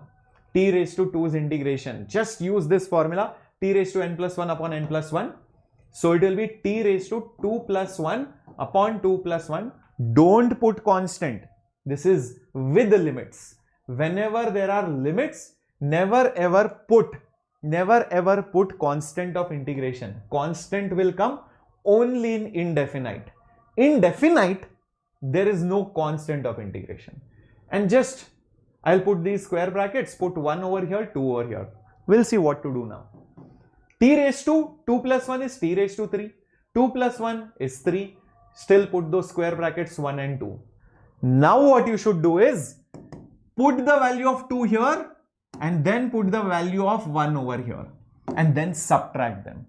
Put the value of 2 here, that means it will become 2 cube by 3. Then put the value of 1 here, so it will become 1 cube by 3 and then subtract them. That's all. So this will become 8 by 3 minus 1 by 3, which is 7 by 3. That's all. That's how you do this. Understood? Clear? Let's take one more example so that you guys have a clear-cut idea of this. Example, integration of t dt from 0 to 4. From 0 to 4. What will you do? Just like you normally integrate, you integrate without taking care of the limits as of now. Don't worry about these numbers. This is as good as saying t raised to 1.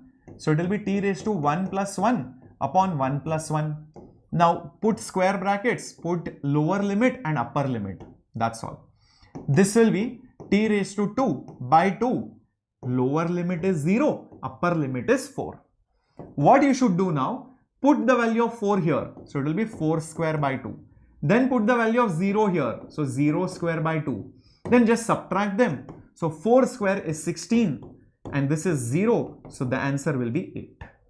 16 by 2 is 8. Got it, everyone? So this is basically your standard integration, which you should be little bit aware of. Okay, we'll solve some questions, then you will understand it. Now, what you should keep in mind is this particular memory chart.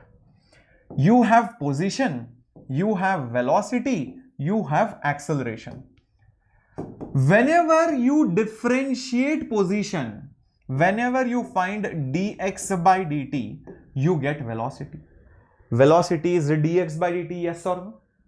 Similarly, when you go from velocity to acceleration, what are you doing? You are just taking derivative of velocity with respect to time. You are just taking derivative of velocity with respect to time. Here, it's all about rate of change. Rate of change, rate of change of x with respect to time. This was rate of change of v with respect to time. It's all about tangents. It's all about tangents here on this side. It's all about tangents and the tan theta when you go from position to velocity or when you go from velocity to acceleration.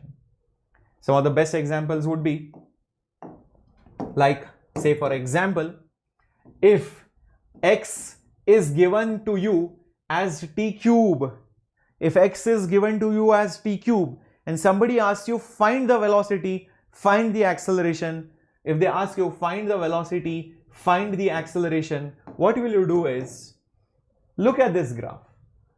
Velocity is the derivative of x. Velocity is nothing but derivative of x with the time. Just look at that. What is x? X is nothing but t cube. X is nothing but t cube. Okay. Is there some formula which I know? Yes. X raised to n formula, t raised to n formula. So what will happen, that n comes outside, the power of time reduces by 1. So 3t square is the answer for velocity. So therefore velocity is 3 times t square. If you know position, you can immediately find velocity. Is that right? Now, in order to find the acceleration, you just have to take dv by dt. You just have to take dv by dt, my dear warriors. Now what is v? V is nothing but 3t square. V is nothing but 3t square. 3 is a constant. Just don't worry about it. Just bring it outside. Just bring it outside. Now, just think logically. What is the derivative of t raised to 2? It's like t raised to n, where n is 2. So 2 comes outside and t raised to 1. T raised to 1, which will make it 6t. Which will make it 6t. So we have found out acceleration. So this is how from position you find velocity, or from velocity you find acceleration using the knowledge of derivatives. Got it, everyone? Right? If you go reverse, then it is integration. If you go from here to here, then you have to integrate. So what you get is delta x is integration of velocity with the time. Delta x, change in the position, is integration of velocity with respect to time. So from t1 to t2, like lower limit, upper limit. If you go from here to here, from acceleration to velocity, then you get delta v is integration of acceleration with time, lower limit and upper limit. This, whenever integration comes with limits, basically definite integration, you are always referring to the area. Under the graph. So here also, this is technically area under velocity and time. Here it is nothing but area under acceleration and time. This is area under acceleration time gives me change of the velocity. Area under velocity and time gives me the change in the position. Keep these things in mind. Let's take up example on that too. It's not that difficult. Let's understand this. Example. Imagine it is given to you. All right. Velocity is t square. Find the displacement, or basically delta x, in first 2 seconds. Find the displacement in the first 2 seconds. That's what the question says. Now, displacement delta x is one and the same thing. Displacement or delta x is one and the same thing. And just now we saw that whenever you want to find delta x from velocity, you integrate. So why not write this as integration of velocity with the time from some time to some another time. But wait a minute, I already know the velocity. It is nothing but t square. Okay. The velocity value is already given as t square. What will these numbers be? Look at the question. First 2 seconds. First 2 seconds means from 0 seconds to 2 seconds. From 0 seconds to 2 seconds. Is that right? Hence, this will go from 0 to 2. This will go from 0 to 2. This is lower limit. This is upper limit. Okay. Now you just integrate it normally like you do normal integration. T raised to n formula. So t raised to 2 plus 1 upon 2 plus 1. Do not put constants of integration. Put this number 0 and 2 over here. 0 and 2 as it is.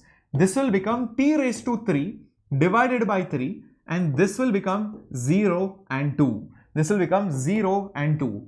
Now put 2 over here. This will become 2 cube. Then put 0 over here. This will become 0 cube. And then subtract the 2. So what will this become? 8 by 3. What will be the answer? Meters. 8 by 3 meters. Very good. Very good, Janali, Siva Prasad. Awesome. You can get the syllabus of the Victory Test series by scanning the QR code which I just shared. It's also there on the Telegram group, and before this also I had shared it. You can just scan that. The start of the session only I had shown. Okay, understood how integration works to find that displacement. You can also check these kind of questions. Where it might be given to you something like this is velocity, this is time, this is velocity, this is time, and the graph might go like this and then like this. Maybe this is given as 2 seconds, maybe this is given as 6 seconds, maybe this is given as 10 meters per second. And the question could be, find the displacement in the first 6 seconds. Find the displacement in the first 6 seconds. That's the question. Now, displacement is asked, meaning delta x is asked. If you go back to this mind map or this memory chart which I had given, delta x can be found by integration, which we just did in this problem, or it's also area under the velocity time graph. Area under velocity time is delta x. Okay, and here this is velocity and time. So if by chance I happen to find this area, won't that exactly be this, which is area under velocity versus time? Perfect. So I just have to find the area of the triangle, which is half into base, which is 6, into height, which is 10. Area of a triangle is half base into height. So 6 by 2 is 3. So this will be 30 meters. This will be 30 meters. Got it? Hello Anugna. Good afternoon, I must say. Yes, awesome. This is how you find displacement. So I hope this part is little bit clear now. We will have a separate class if you want on derivatives integration. That's the mathematical part. I don't want to go too much into mathematics in today's class. I'm just assuming you know the derivatives and the integration part. Although I taught you some bits of derivatives and integration here, which is basic application, that is okay. But main thing is you should know how to go from x to v, v to a to v, or v to x. This part is integration, this part is derivatives. For derivatives, it is always rate of change. Remember that. Whenever it is talking about derivatives, it is a rate of change. Use these formulas, the basic formulas which are given. When you want to go reverse integration, then use these formulas.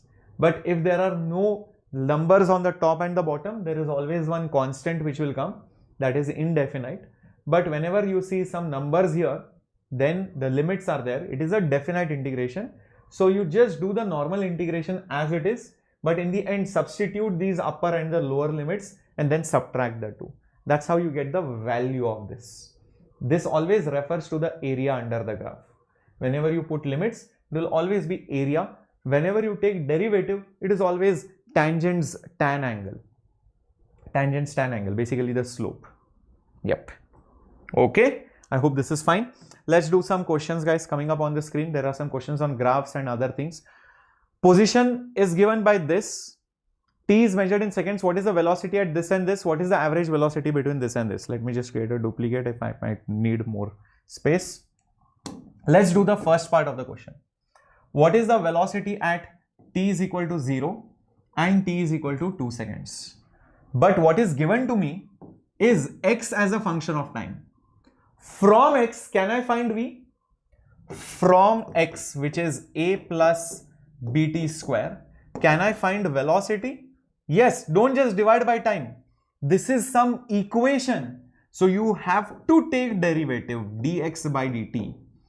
So it is basically d by dt of a plus bt square. So this is addition. So I can separate them out. I can just put that b outside the dt square over here. Now it looks simple to me. dA by dt. A is a number. It's a constant. So obviously the derivative will be 0. Here b value is given. Where is it?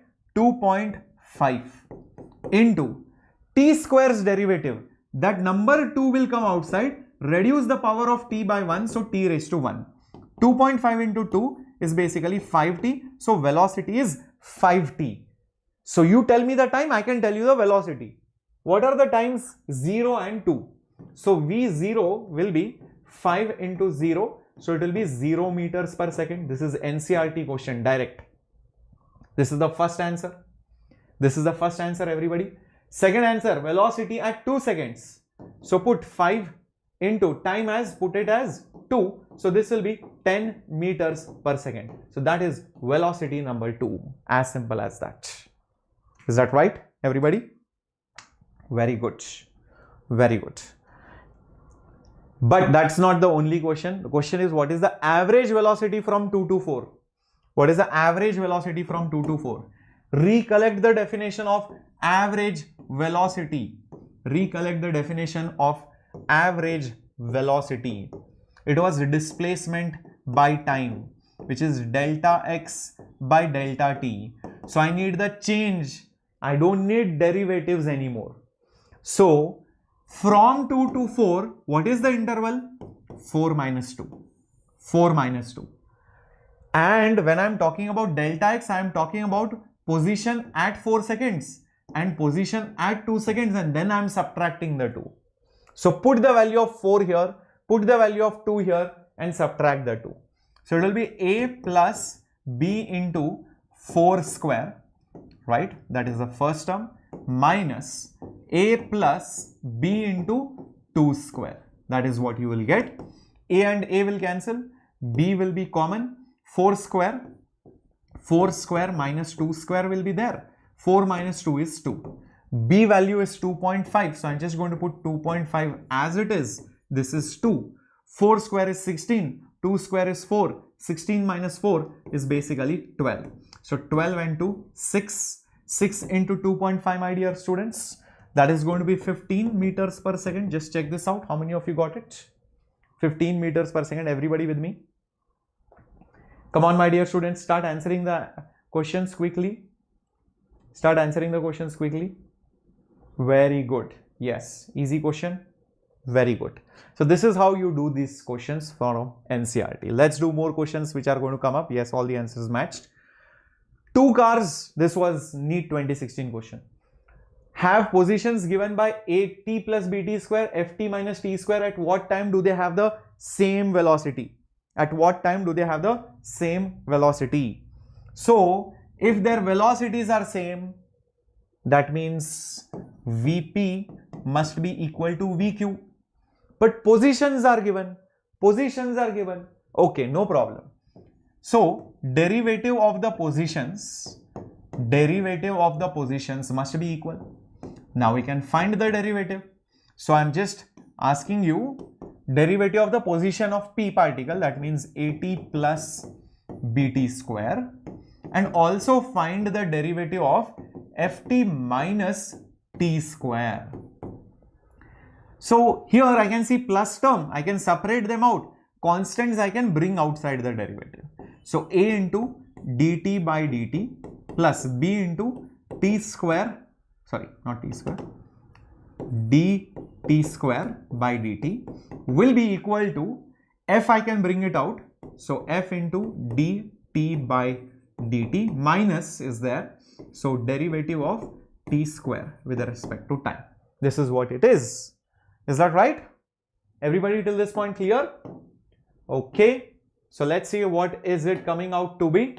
What is it coming out to be? A into dt by dt is 1 only. Nothing there. B into t square's derivative. T square's derivative will be 2 into t raised to 1. 2 comes outside, t's power, reduce it by 1. F into dt by dt is 1 only, so it will be just f minus t square's derivative, 2 comes outside, t raised to 1. Okay, bring that 2t over there. So it will become b into 2t plus 2t is equal to f minus a. So over here, I can just take 2t outside and I will have b plus 1 over here is equal to f minus a. So t will be f minus a upon 2 b plus 1. 2b plus 1. That should be the final answer. F minus a upon 2b plus 1. F minus a upon 2b plus 1. That's option number 4. Option number 4. D for Ames Delhi. Very good. Siva Prasad. Yep. Awesome. If you want, I will share the QR code again. Gaming with Noobs YT. I will definitely share it. At the start of the lecture, initially I had shown the QR code over here. So you can rewind back. You can pause the video. You can scan it through a mobile, or I will share it on the Telegram channel also. Don't worry about it. Okay. Cool. That's this question. Let's move on to the next one coming up on your screen. A particle is going along a straight line with this velocity. Find the average speed. That is the question. Question says find the average speed in this time. These kind of questions are very, very common in NEET. These kind of questions are very, very common in NEET. How do you solve it? Well, velocity is a function of time and average speed is asked. So what we will do is first go by the definition. Average velocity or average speed will be nothing but the displacement by the total time. Displacement is not given, but I know displacement is delta x. So what was the formula of delta x if velocity was given? I remember, if I know velocity and I want to find delta x, I'm going reverse. I have to go integration way. I have to integrate it. So actually delta x is integral of a v dt, integral of v dt from t1 to t2, and this t comes over here. Oh, so that was the value of delta x. And do I know velocity? Yes, I do know velocity. The velocity value is alpha t cube. Alpha t cube. Okay. What will be the limits of integration? What will be the limits of integration? From 0 to t. From here to here. From this point to that point. Area, limits. All these numbers will come at bottom and at the top of the integral symbol. That's it. So now rest is straightforward. You just can integrate it. Take that alpha outside. It doesn't matter. Take that alpha outside. Even that t will come below over here. It is just integral of 0 to t cube dt. 0 to t cube dt. So alpha by t as it is.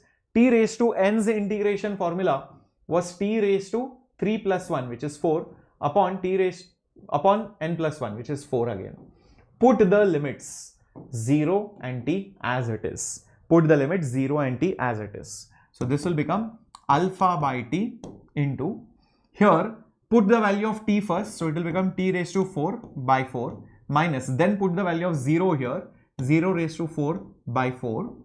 So 0 by anything is 0. So it will just be alpha by t into t raised to 4 by 4. 1 t will cancel. So it will become alpha t cube by 4. Alpha t cube by 4 is option number D. Alpha t cube by 4 is option number D. Is that clear? D for Ames Delhi.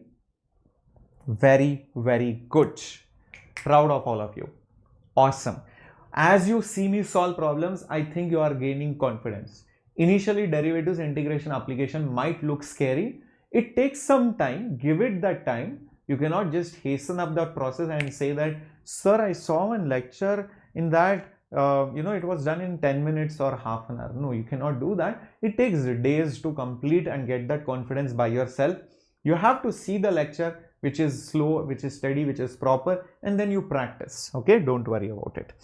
Let's go to the next question coming up on your screen. This was NEET 2016. Velocity is given.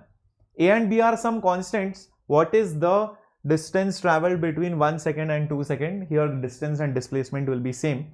Okay. So AT plus BT square, velocity is given. Displacement is asked.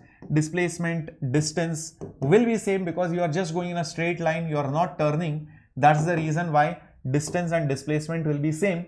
And displacement we just saw is delta x. And delta x, if I want to know it from velocity, 100% I have to integrate it from some limits t1 to t2. Do I know velocity? Yes. What is the velocity? It is at plus bt square. Okay, but wait a minute. Do I know also the values of t1 and t2? Yes, I think it is given 1 second and 2 seconds. So this is 1, this is 2.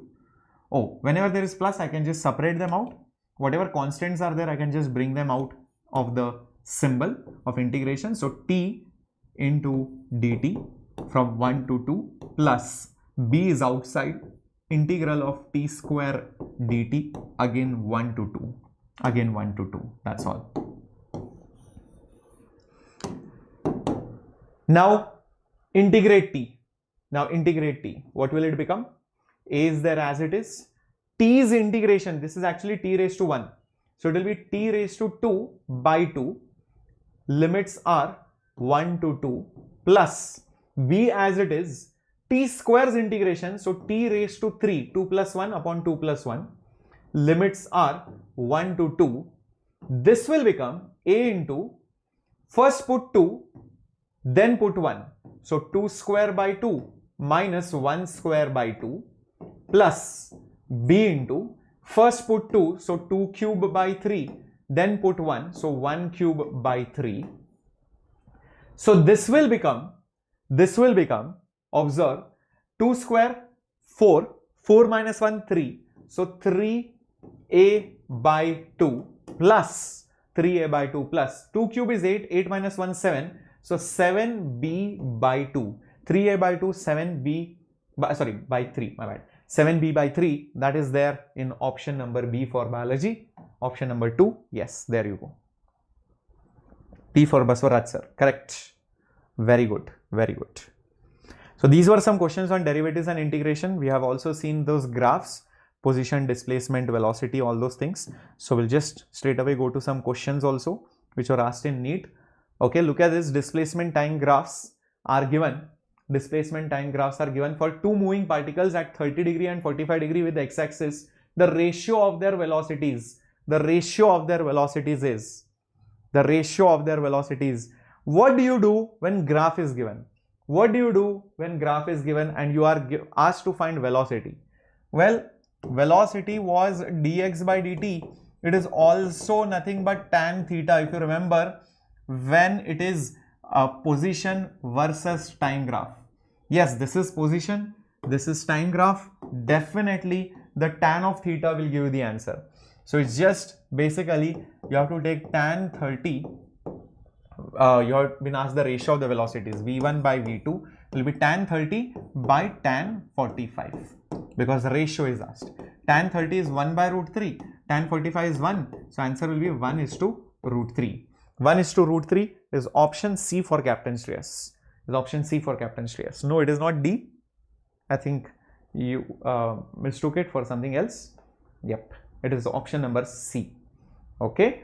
If you have done it the reverse way, you will get it as root 3 by 1. Okay, great. Moving on to the next one coming up on your screen. Here it is. AIPMT 2008 question. A particle shows the distance time graph as shown. The maximum velocity of the particle is around which point? The maximum velocity is around which point? Now remember, whenever we say velocity, it is dx by dt. This is again x versus time graph, correct? So it is also tan of theta. This theta is the angle made by the tangent and the horizontal. If you draw a tangent here, it is like this. If you draw a tangent here, it is like this. If you draw it here, it is like this. If you draw it here, it is like this. Where is the angle maximum?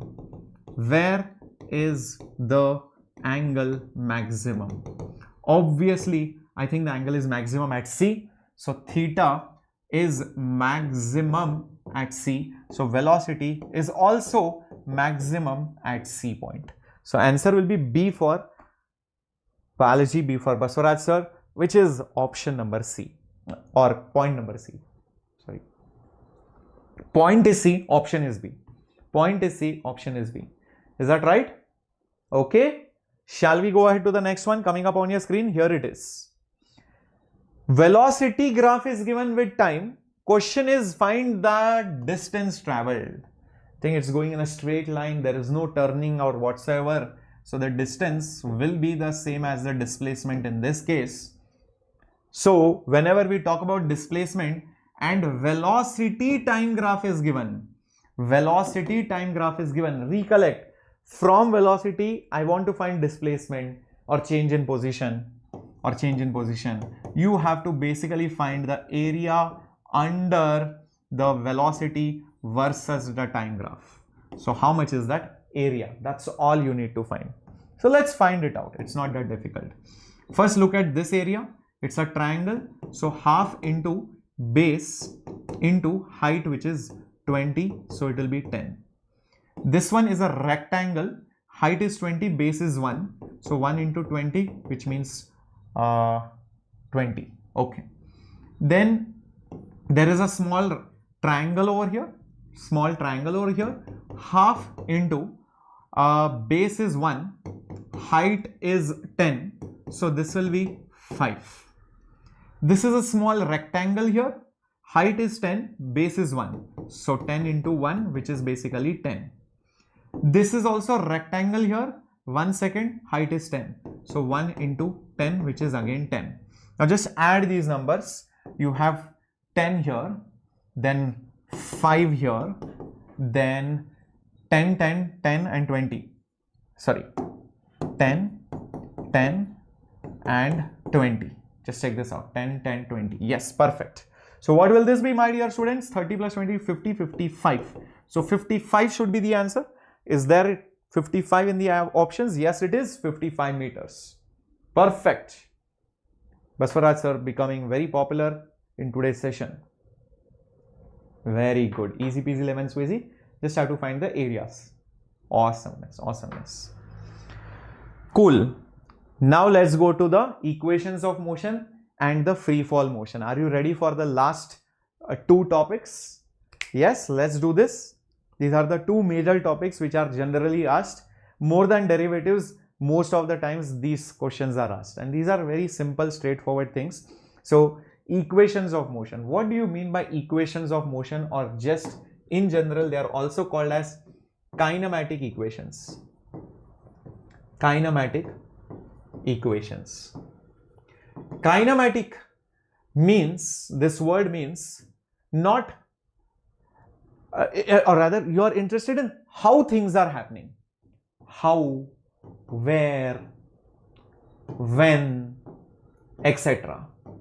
You are not interested in why they are happening. Why did the body move? Why did it stop? You are not bothered. You are just interested, okay, it is stopping, I don't care. Where will it stop? When will it stop? When will it have this speed? At what time will that have moved this much amount? These are the things in question. And these questions can be answered via kinematic equations. And these kinematic equations are very, very important, and they can be only applied in certain conditions. Just like imagine there is a car. Imagine there is a car. It has some initial velocity. It has some initial velocity. I will call it u. After some time, maybe that car, okay, has some final velocity. Let's say we call it v. Maybe the car is accelerating. maybe in this time the car has traveled some distance s. This was at t is equal to 0. This is at some time t. I can write 4 equations. And these equations are only and only valid if acceleration is constant. This is the most important thing. Only if acceleration is constant, then and then only I can write 4 equations. What are those 4 equations? V is u plus at. Final velocity is initial velocity plus acceleration into time. Second equation is displacement is ut plus half at square. U is initial speed, a is acceleration, t is time, v is final velocity, s is ut plus half at square. Third equation is v square minus u square is 2as, v square minus u square is 2s, and the last one is snth displacement in nth second is u plus a by 2, 2n minus 1. I'll explain this. These 3 are straightforward. We'll see direct examples. But what is this displacement in the nth second? Okay, just imagine you are moving like this. You are having some acceleration and they ask you displacement in nth second. Means when the time was n, you go 1 second behind. That means n minus 1. In that time, whatever displacement you do in that previous second, that is called as the displacement in the nth second. That is called as the displacement in the nth second. Let me give an example. If I say displacement in the 5th second, means you are traveling at some point t was 5, go 1 second before, that means t will be 4. So this is what I am referring to. This is what I am referring to. How much is this displacement in the 5th second? Similarly, if I tell displacement in the 3.5th second, some time will be 3.5, go 1 second before, so time will be 2.5. So whatever amount you moved in that previous second is the displacement in the 3.5th second. Is that okay? So these are the basic kinematic equations. These are the equations of motion, or I would say the kinematic equations, and they are only valid if a is a constant number. See, if a is not constant, then I cannot use this. These are only valid when a everywhere is constant. If time is given, most likely you will be using these 2 equations. If only displacement is mentioned or asked, most likely you will be using these equations. If nth second displacement is asked, 100% you will be using this equation. So depending on the application, what is given, what is not given, accordingly you will use different equations. If final velocity is given, initial velocity is given, acceleration is given, time is asked, immediately you will go to first equation. If initial velocity is given, acceleration is given, time is given, displacement is asked, immediately you will go to second equation. If time is not mentioned, initial and final speeds are mentioned, acceleration is asked, since time is not given, final initial speeds are given, acceleration is asked or displacement is asked, you will use third equation. So depending on what is given, what is asked, accordingly you will switch from one equation to other. You cannot sit and by heart, oh, this happens, then I'll use this. No, see from problem to problem. That's all I would say. See from problem to problem. Okay, cool. So there are sometimes these kind of questions where, you know, a car is moving and then suddenly it sees some obstacle, and when how far does it take to stop? So you might have experienced this. Whenever you see an obstacle, you always take some time to react. You always take some time to react. Meaning, suddenly somebody comes. Immediately you won't press the brake. There is some delay. Maybe 1 second delay, half a second delay. So even in that half a second delay, what happens is the car keeps moving. The car keeps moving. After that, you take some time to react, your foot has to rise, and then you have to press the brake, or you have to take some time to react and then press the brakes. After that, when you press the brakes, that's when your retardation will start. That's when your retardation will start. Understand? So always the total stopping distance is the reaction distance plus the braking distance. In the reaction distance, understand your velocity is still going to be the same only. Your velocity is still going to be the same. It's only after this point does your velocity begin to reduce slowly till you stop. Here you basically decelerate. Till this point your velocity is the same. After this your velocity begins to reduce. That's what happens. Correct. Yes, let's have a water break quickly.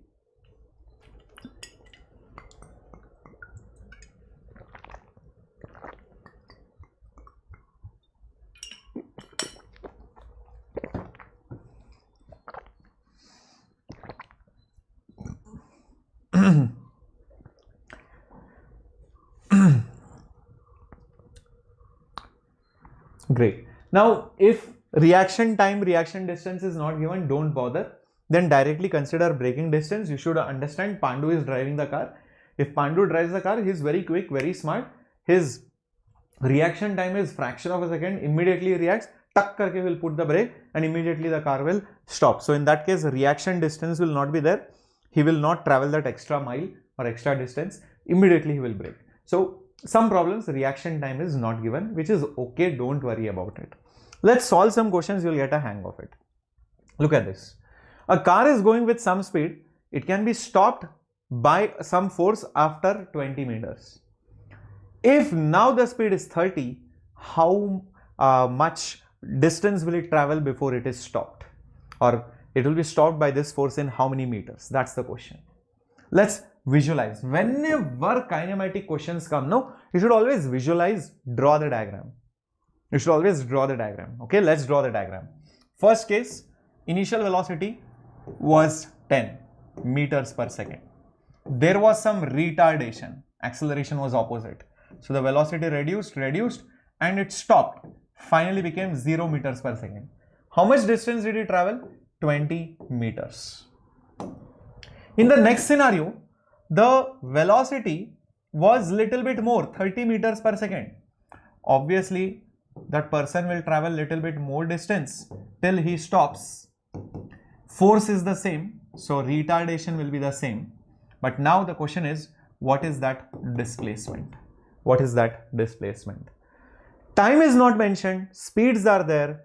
I feel we should use the third kinematic equation, v square minus u square is 2s. Yes or no? So let's use that. V square minus u square is equal to 2as. What is final speed? He stopped, so 0. What is initial speed? It is 10. What is acceleration? Well, that is negative. So 2 into minus a. Why is it negative? Because he is retarding, he is braking, he is decelerating. What is the displacement? That is 20. Did you understand why this negative is there? Because of braking. So this will become minus 100 is equal to minus 40a. Okay, I'll just keep it as it is. I won't touch anything. Alright, or I can just put 100 is equal to 40a. I'll just keep it as it is. I won't do much. Now, let's do the same thing over here also. Here, final speed is 0. Initial speed is 30. So, v square minus u square is 2 into a into s. S only I don't know. So, acceleration also is negative by the way, because you are retarding. So, minus a into s. So, this will become minus 900 is equal to 2as with negative sign, or 900 will be equal to 2as. I don't know a, but I want to find s. Let's divide both of them. So 900 over here and 2a into s over here, and at the bottom I will have 100 over here and I will have 40a over here. Do you see what and all is getting cancelled? Do you see a got cancelled, 2 got cancelled with 40, this became 20, this got cancelled. So what will my final answer be? S will be 20 into 9, which is 180 meters. 180 meters, which is option D for AIIMS Delhi. D for AIIMS Delhi. Very good. Perfecto. Got it? how to solve this question. This was application of third equation. Sign of acceleration was negative because it was retarding. That was another thing. Always draw the scenario. You will understand which equation to use. That's why I said never by heart any problem. Draw, see what is given, see what is asked. Immediately it will click which equation has to be used. Another similar question. Two trains traveling on the same track in the opposite directions with the same speeds. They begin to decelerate simultaneously when they are 2 kilometers apart, and they just have to stop so that they do not collide. Question is, what is their retardation going to be? This is a standard common question, guys. Let's see if you guys are able to figure this out. Start with the diagram. Without diagram, do not proceed at all. So there is one train here which is coming up with how much speed? 40 meters per second. This is also coming over here with 40 meters per second. The total distance between them is 2 kilometers. This train also decelerates. This train also decelerates. This train will finally stop here. This train will just avoid the collision by stopping here. It will exactly be at the midpoint. It will be exactly in the middle. So 100% this much distance will be 1 kilometer. This much distance is also 1 kilometer or 1000 meters. One and the same thing. 1 kilometer or 1000 meters. Oh, I think I know what to do now. In 1 kilometer or 1000 meters, the train has to stop. This is initial speed. Final speed is 0. Distance is 1 kilometer. So the obvious choice of equation will be v square minus u square is 2as. What is the final speed when you stop? 0. What is the initial speed? It is 40. What is the acceleration? I don't know. That's what I have to find out. What is the displacement? It is 1000. Okay. But it is retarding, so minus. It's retarding, so minus. So 40 minus minus cancels. 40 square is 1600. So this will be 2000. A 0 0 0 0 cancels. So A will be 16 by 20 divided by 4. So it will be 4 by 5, which is 0.8 meters per second square. 0.8 is again Ames Delhi. Wow, very nice. 0.8 is Ames Delhi. Again. Got it, my dear warriors? Perfecto.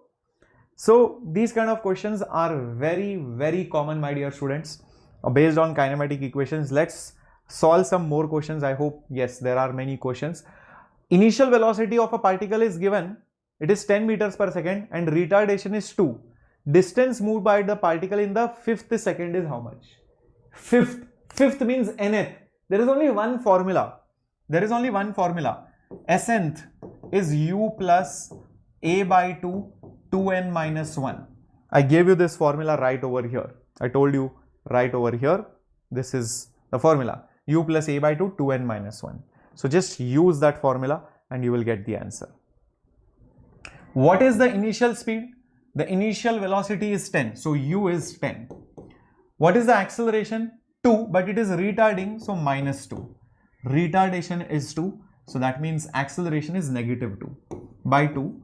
2 into what is n? N is 5th. So it is 5 minus 1. So this will be 10 minus 10 minus 1. So this will become 1 meter. So 1 meter is A for Ames. Just A for Ames. Doesn't matter which Ames you go to. No, it is not B. Question is not displacement. Question is displacement in the 5th second. 5th second. So it is not B. Be careful. Some of you made a mistake. Some of you made a mistake. They got excited. They wrote B. No, it is not B. It is option A. Your journey is for Ames now. You went somewhere else. Okay. Let's go to the next question coming up on your screen. Here it is. A particle goes in a straight line with constant acceleration. Velocity changes from this value to this value in this much meters. Find the time. Let's draw the scenario. Always it is very helpful. Its speed is 10 meters per second and in a matter of 135 meters, the velocity becomes 20 meters per second. Acceleration not known. Time also not known. Question is find the time. Acceleration also not given, time also not given. Can we solve this question? Maybe. Let's in fact find the acceleration using initial is known, final is known, displacement is known, using this equation. V square minus u square is 2as. Final speed 20. Initial speed 10. Acceleration I don't know. Displacement 135. This is 400 minus 100. So might as well write it as 300. So 300 is equal to 2 into 135. That's 270 A. 0, 0 cancels. So A will be 30 by 27. Divided by 3, this will be 10. Divided by 3, this will be 9. So 10 by 9 meters per second square is the acceleration. That's not the question. Question is find the time. V is u plus 80. I think that will work. V is u plus 80. This will work. Final velocity is 20. Initial velocity is 10. Acceleration is 10 by 9 and this is t. 20 minus 10, 10. So 10 is 10 by 9 into t. 10, 10 cancels. So time will be 9 seconds. This time it is Captain. This time it is Captain Shreyas. Yes, very good. Yes, Sarath, we had to use v is u plus 80. Isn't it amazing? Very good, guys. Let's go to the next question. Let's go to the next question, and that is on free fall motion. Now, this is the last part of the chapter where you apply kinematic equations in a specialized scenario where you throw an object either up or you drop an object from the top to the bottom, or you throw it up, it goes up and comes down, or you throw it down with some speed. All these sorts of questions come in motion under free fall, which is actually motion in 1D. Think why? Because when an apple falls, it is traveling only in one dimension along a straight line. When you throw a ball up, it is going up and it is coming down. It's also a motion along a straight line. I am not throwing it at an angle. If I throw it at an angle, it becomes projectile motion. So it's motion under straight line only. Yes?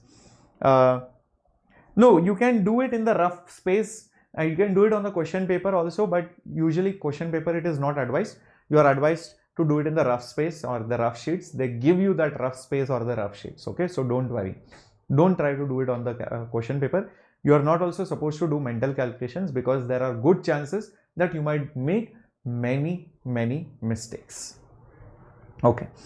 Now, anything and everything which is left on the surface of the earth, anything and everything which is left on the surface of the earth, it will accelerate, meaning it will change its velocity.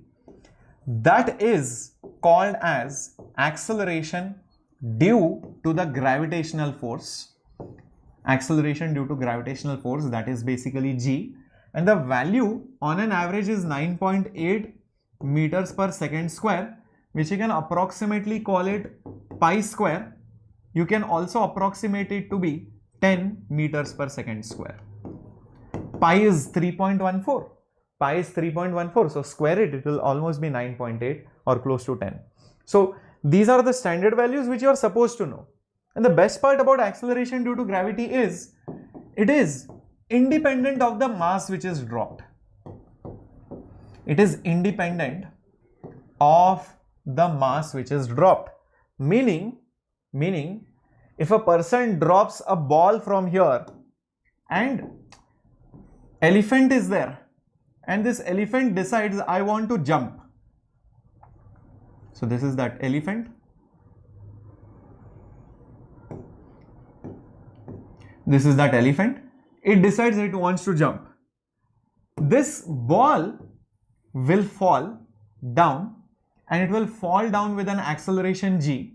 If it takes some time to fall down, even that elephant will take the same time to fall and the acceleration due to gravity will still be g. Mass does not matter. A cricket ball and an elephant both will fall at the same time. Every time, please remember, we always neglect the air resistance. Air resistance is always neglected, which is a very good assumption. Air resistance is neglected. There is no harm in doing that. Okay, air resistance is neglected. Cool. Till this point it is clear. All right. Great. Now Since it is accelerating with 9.8 meters per second square, and I might be interested in with what speed is it falling, how much time does it take, when I'm interested in where, how much, when, that means it is kinematics.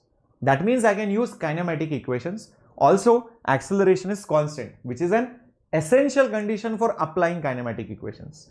So that's why you see in kinematic or in just free fall motion, you will see applications of kinematic equations, equation 1, equation 2, equation 3. That's how you find height, time, speed, whatever is needed in that particular question. So there are some variations, two standard variations which you should know. One second, let me just bring it over here.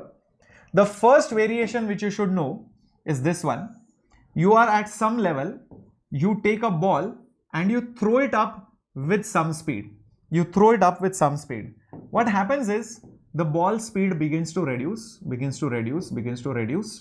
and finally it stops, and then it again starts to come down along the same path with increasing velocity and hits the ground or the same level with obviously the same speed.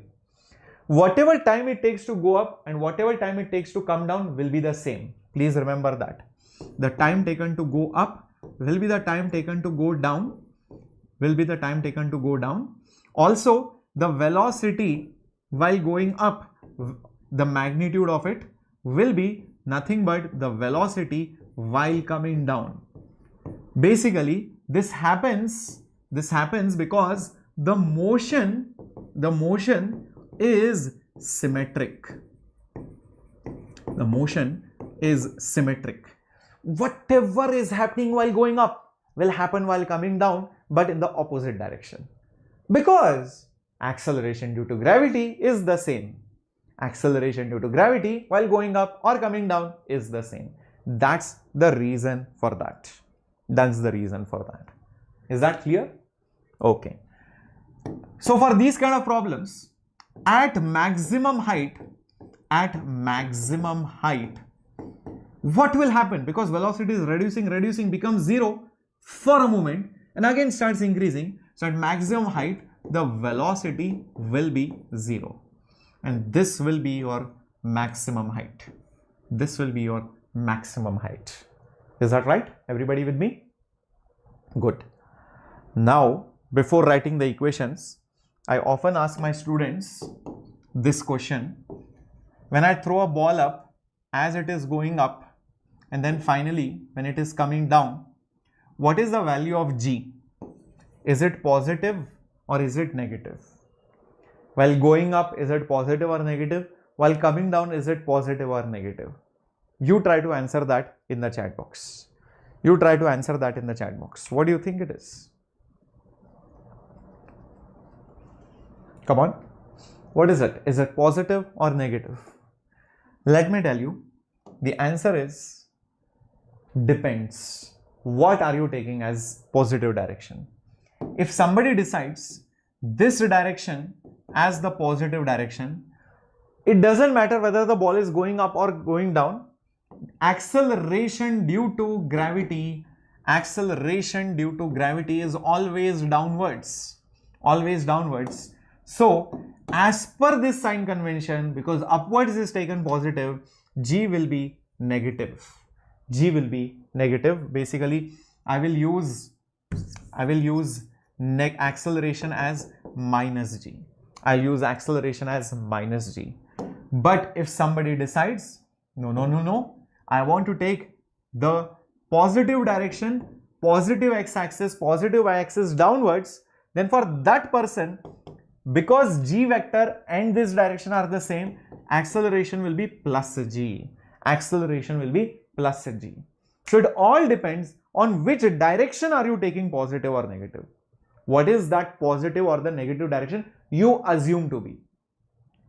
Usually what happens is when the ball is going up, you end up taking this direction as positive. That's why you might have seen in school they say acceleration is negative.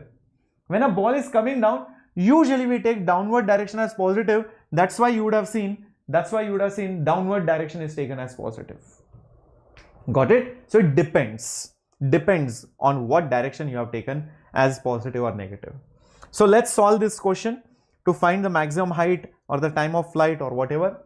So let's say my aim is to find the maximum height. To find the maximum height, what do? I will just consider the upward motion. I'll just consider the upward motion, my dear students. I'll just consider the upward motion. It started with u, then the speed reduced and it basically stopped over here, and the acceleration due to gravity was down, and usually we take upward direction as positive direction. So here is what we will do. To find the height, speed is given, final speed is given, acceleration is given, time is not there. So third kinematic equation. So v square minus u square is equal to 2as, final velocity 0, initial velocity u, acceleration is minus g because g is down, assumed direction is upwards, into displacement is h. So minus minus cancels, so u square is 2gh. So h is u square by 2g. This is a formula which it is better that you remember it. It's better that you remember it. Okay, don't say that no sir, I can derive it in the exam. Yeah, you can, but it's better you remember it. You will save these steps, save this time, save this energy. That is how you find the height. Height is u square by 2g. Next formula that you might need is the total time of journey. You might need basically the total time of journey. That is also called as the time of flight. Time of flight. Now the total time of journey is 2 times time taken to go up, which is also 2 times the time taken to go down. Either you find the time taken to go up or you find the time taken to go down, one and the same thing. So again, if you just consider the upward motion, you are throwing it with u. Let's take upward direction as positive. We know acceleration due to gravity is down. Here you basically stop. So using v is equal to u plus at, final velocity 0, initial velocity u, acceleration minus g. This is just the time taken to go up. So therefore, time taken to go up is u by g. gt, g comes down. This is just time taken to go up. So therefore, the total time will be 2 times of that. So 2 times of u by g. This is another formula which you might need.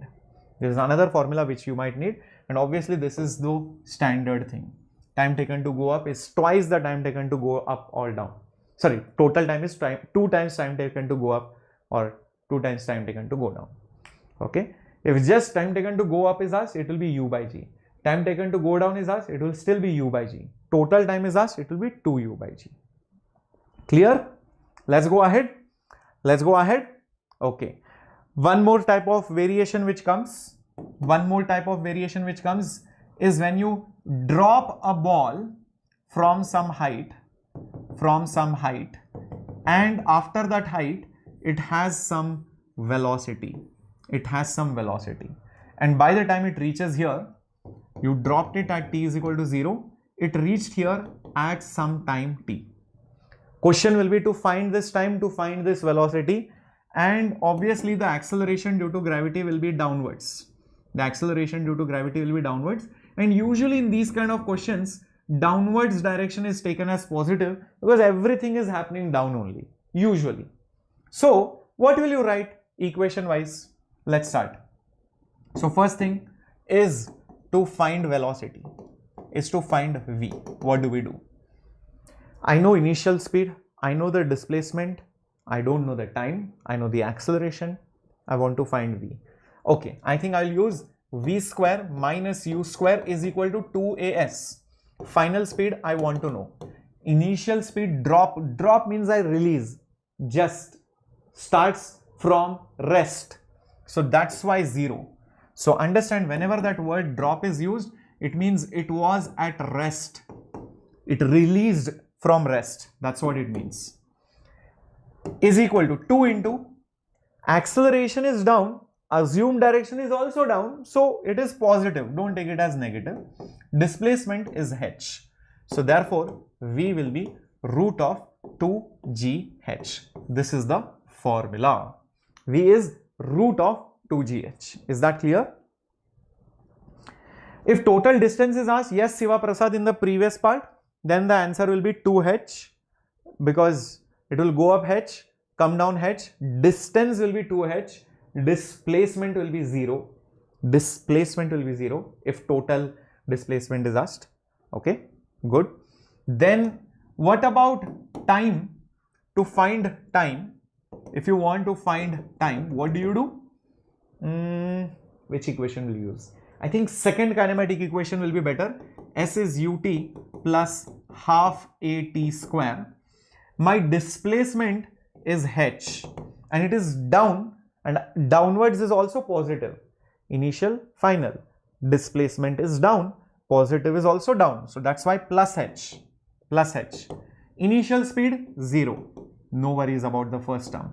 Half into gravity is down, positive is also down, so plus g. Total time t. Okay, so h is gt square, and that 2 can come out. So basically t square is 2h by g. That means time is root of 2h by g. That is provided you dropped it. Provided you dropped it.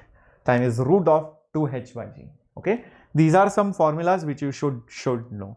This height formula, you should know about how the sign works. You should know this concept that air resistance is neglected, mass does not decide the gravity, acceleration.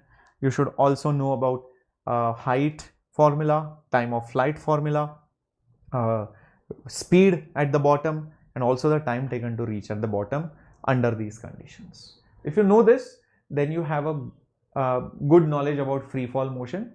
And if the problem is not any of these, then you have to come back to kinematic equations.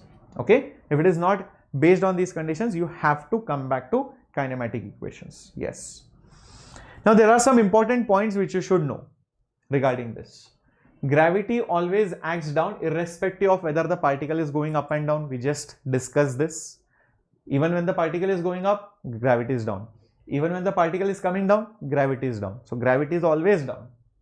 Magnitude we have spoken about 9.8. 10 can be taken approximately. At the top point, velocity becomes 0. Upward and downward motions, time taken to go up and down is symmetric. We have seen that.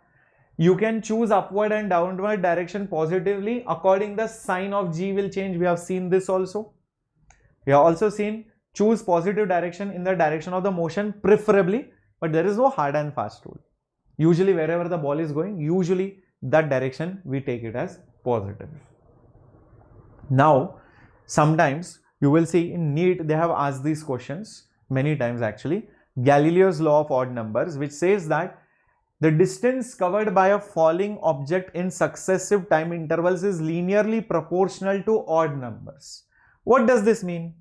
It means if you drop a ball, you let's say wait for some t seconds.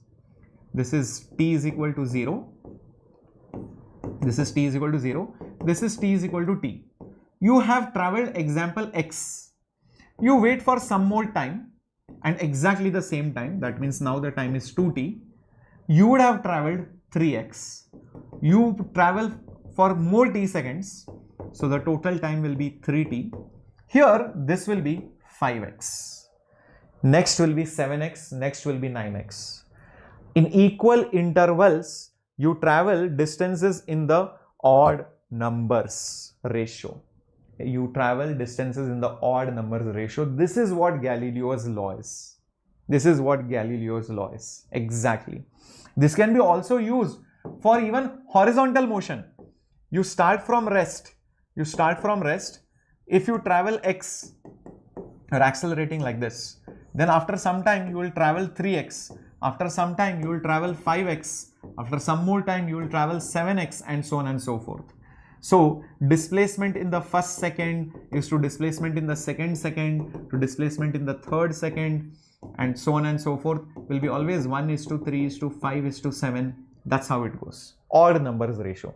This is Galileo's law. It is very, very helpful for solving many questions directly. I will show you. I will show you. Look at this. Where is it? I think I had put that question somewhere. Yeah, I'll come to this question and then we'll go back to that one. A particle is starting from rest, starts with a rest, okay, and moving constant acceleration.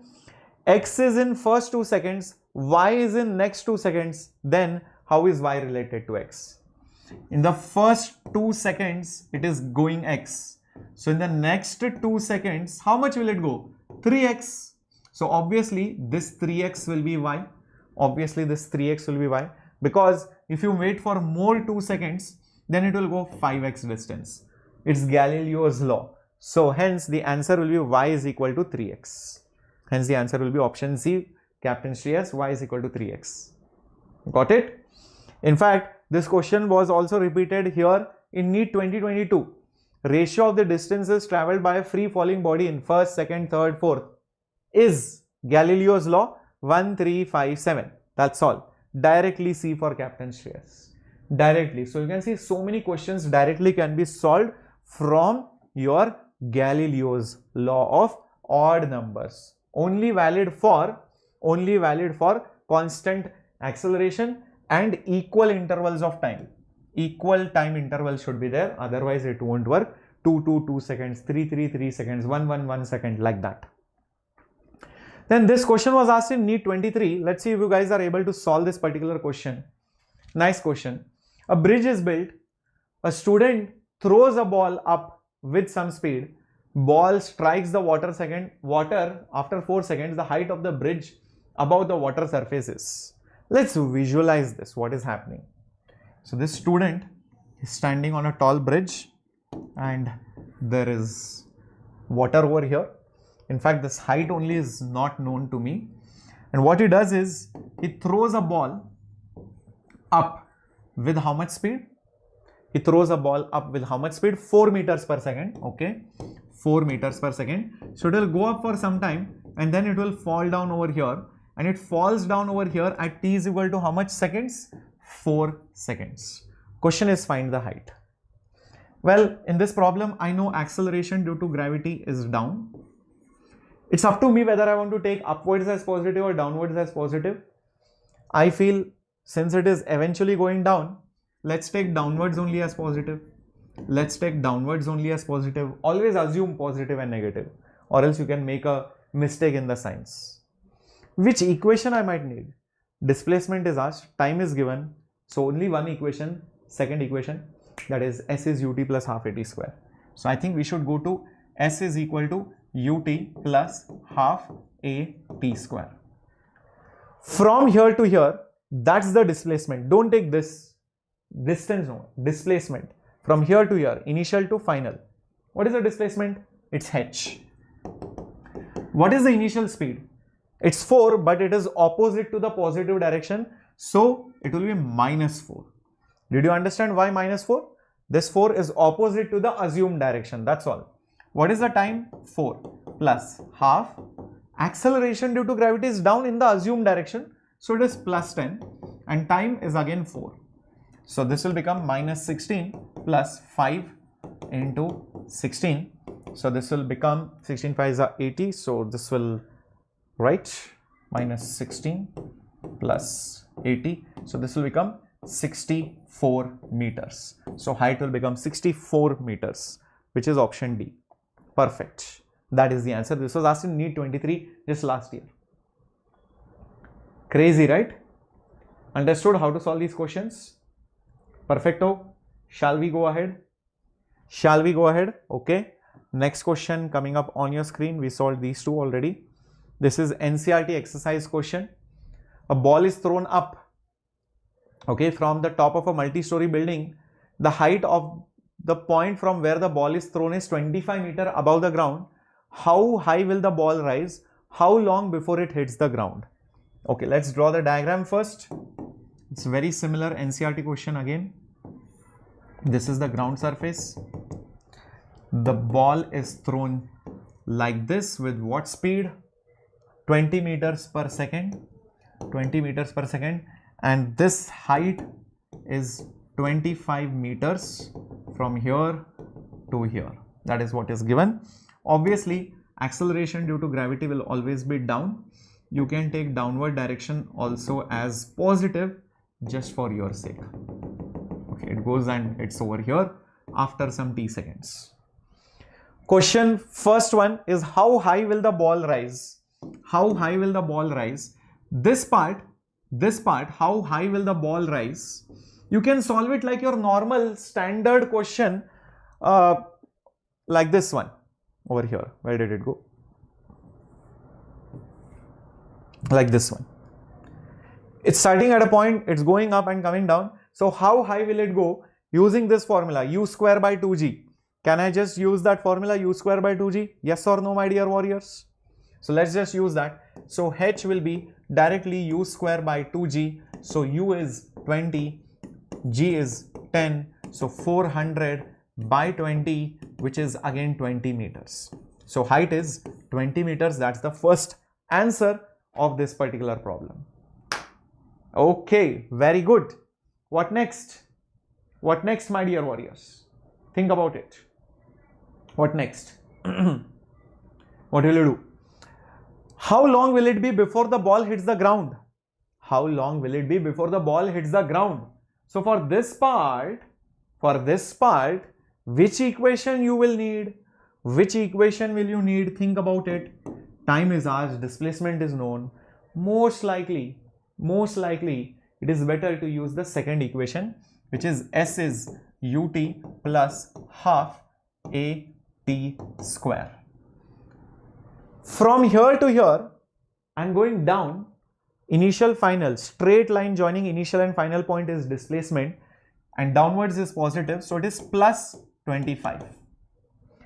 Initial speed is 20, but up, downwards is positive, so minus 20 into t plus half. Acceleration is down in the positive direction, so 10. Time, I don't know. Okay, so this will become 25 is equal to minus 20t plus 5t square. 5 if I cancel, so 5 will be equal to minus 4t plus t square. It's a quadratic equation, so t square minus 4t, bring that 5 over here, minus 5 is 0, so therefore t minus 5 into t plus 1, I just factorized it, minus 5 plus 1, minus 5 into minus plus 1 is minus 5, minus 5 plus 1 is minus 4 is equal to 0. So therefore t will be 5 or it will be minus 1. But we all know time has to be positive, time can't be negative, so this is ignored, so the time is 5 seconds. So the time will be basically 5 seconds. That's the answer. Let's check it out. Yes, 20 meters and 5 seconds. 20 meters and 5 seconds. Got it? Everybody with me? I know your test is going to start. Let's do the last question now. Coming up on your screen. After this, you can start attempting your test, your victory mock test. The link is there in the description box below. Okay, let's do this. A stone is thrown vertically down with a velocity of this much from a top of a building, reaches the ground with this speed. What is the height of the building? NEET 2022 question. It is thrown down with a speed of 40 and height is not given. So height, I'll just assume it as h. But after coming down, the velocity is how much? 60. So this is 60 meters per second, and acceleration due to gravity obviously is down. Let's also take downwards only as positive because everything is happening down only. Why do you want to create unnecessary trouble? Time is not given, velocities are there, displacement is there, acceleration is there. The only equation is third equation, which is v square minus u square is 2as. Final speed 60, initial speed 40, acceleration g down, so positive, displacement h. This is 3600 minus 1600 is equal to 20h. 3600 minus 1600, that is nothing but how much? That is 2000 is equal to 20h. 0 cancels, and this 2 also cancels. So this will be 100 meters. Just check this out. 100 meters. Yes, perfect. That is the answer. 100 meters. Correcto? Very good. D for Ames Delhi. Perfect. Perfect, my dear students. Now, I have also kept the points to ponder over here from NCERT. Like we say, the session is from NCERT, and NEET always will refer to, NEET people will always refer to NCERT. They will make the questions also from NCERT. Many in-text and exercise questions, back exercise, exemplar questions will just be directly asked many times by changing some small values here and there. Sometimes they just pick the lines from summary or points to ponder, or the main points directly from definition, or even the problems are directly picked many times by changing small values. So that's why it's very important you for sure you go through the points to ponder or any details which are there in NCERT. Okay, so these are pretty much straightforward. I have done almost all these things. Like, say for example, let's go through it very quickly. Origin and the positive direction are a matter of choice. Yes, we have done this point. How you choose the origin, where you want the origin to be, which is positive, which is negative, it's up to me. That is what it is about. And you can choose your own sign convention. Accordingly, the answers will come out. Perfect. Then the next point is all about particle is speeding up, acceleration is in the direction of velocity. If its speed is decreasing, acceleration is opposite to that. This makes sense. If acceleration and velocity are in the same direction versus velocity is here and acceleration is opposite to that, here when they are in the same direction, then the speed is increasing, whereas when they are in the opposite direction, then the speed is decreasing. Makes sense. Like when you throw a ball up, acceleration is down, velocity is up, speed is decreasing. When it is coming down, speed and velocity and acceleration, same direction, so speed will increase. So that is what the second point is all about. That is what the second point is all about. The sign of acceleration does not tell whether it is speeding up or speeding down, whether the speed is increasing or decreasing. This is very important. The sign of acceleration does not tell anything because it depends on the choice. Like sometime back I told you whether G is positive or negative. Many people said, sir, it is positive while going up or coming down, negative while going up. No, it depends. I can choose G to be positive or negative. It's up to me. How I took positive direction depends on me. So my choice will decide the sign of G. So how can you say the particle is accelerating or decelerating? Getting my point? So while going up, it is reducing the speed. But is the value of G negative or positive? Depends how I take directions. So acceleration sign does not decide whether it is increasing the speed or decreasing the speed. That is what this point says. And this is what they have explained. This is what they have explained. Okay, in big text. Okay, if a particle is falling under gravity, the acceleration, though negative, results in increase in the speed. Makes sense. Even if when the particle is coming down, if you take upwards as positive, gravity will be negative. But in spite of that, the speed is increasing. So how is the speed increasing when G is negative? So that's what it says. You don't go by the sign of acceleration. See whether acceleration and velocity are in the same direction or in the opposite direction. Same direction, speed increases. Opposite direction, speed decreases. Okay. Zero velocity at any instant does not mean zero acceleration. Makes sense. Zero velocity does not mean zero acceleration.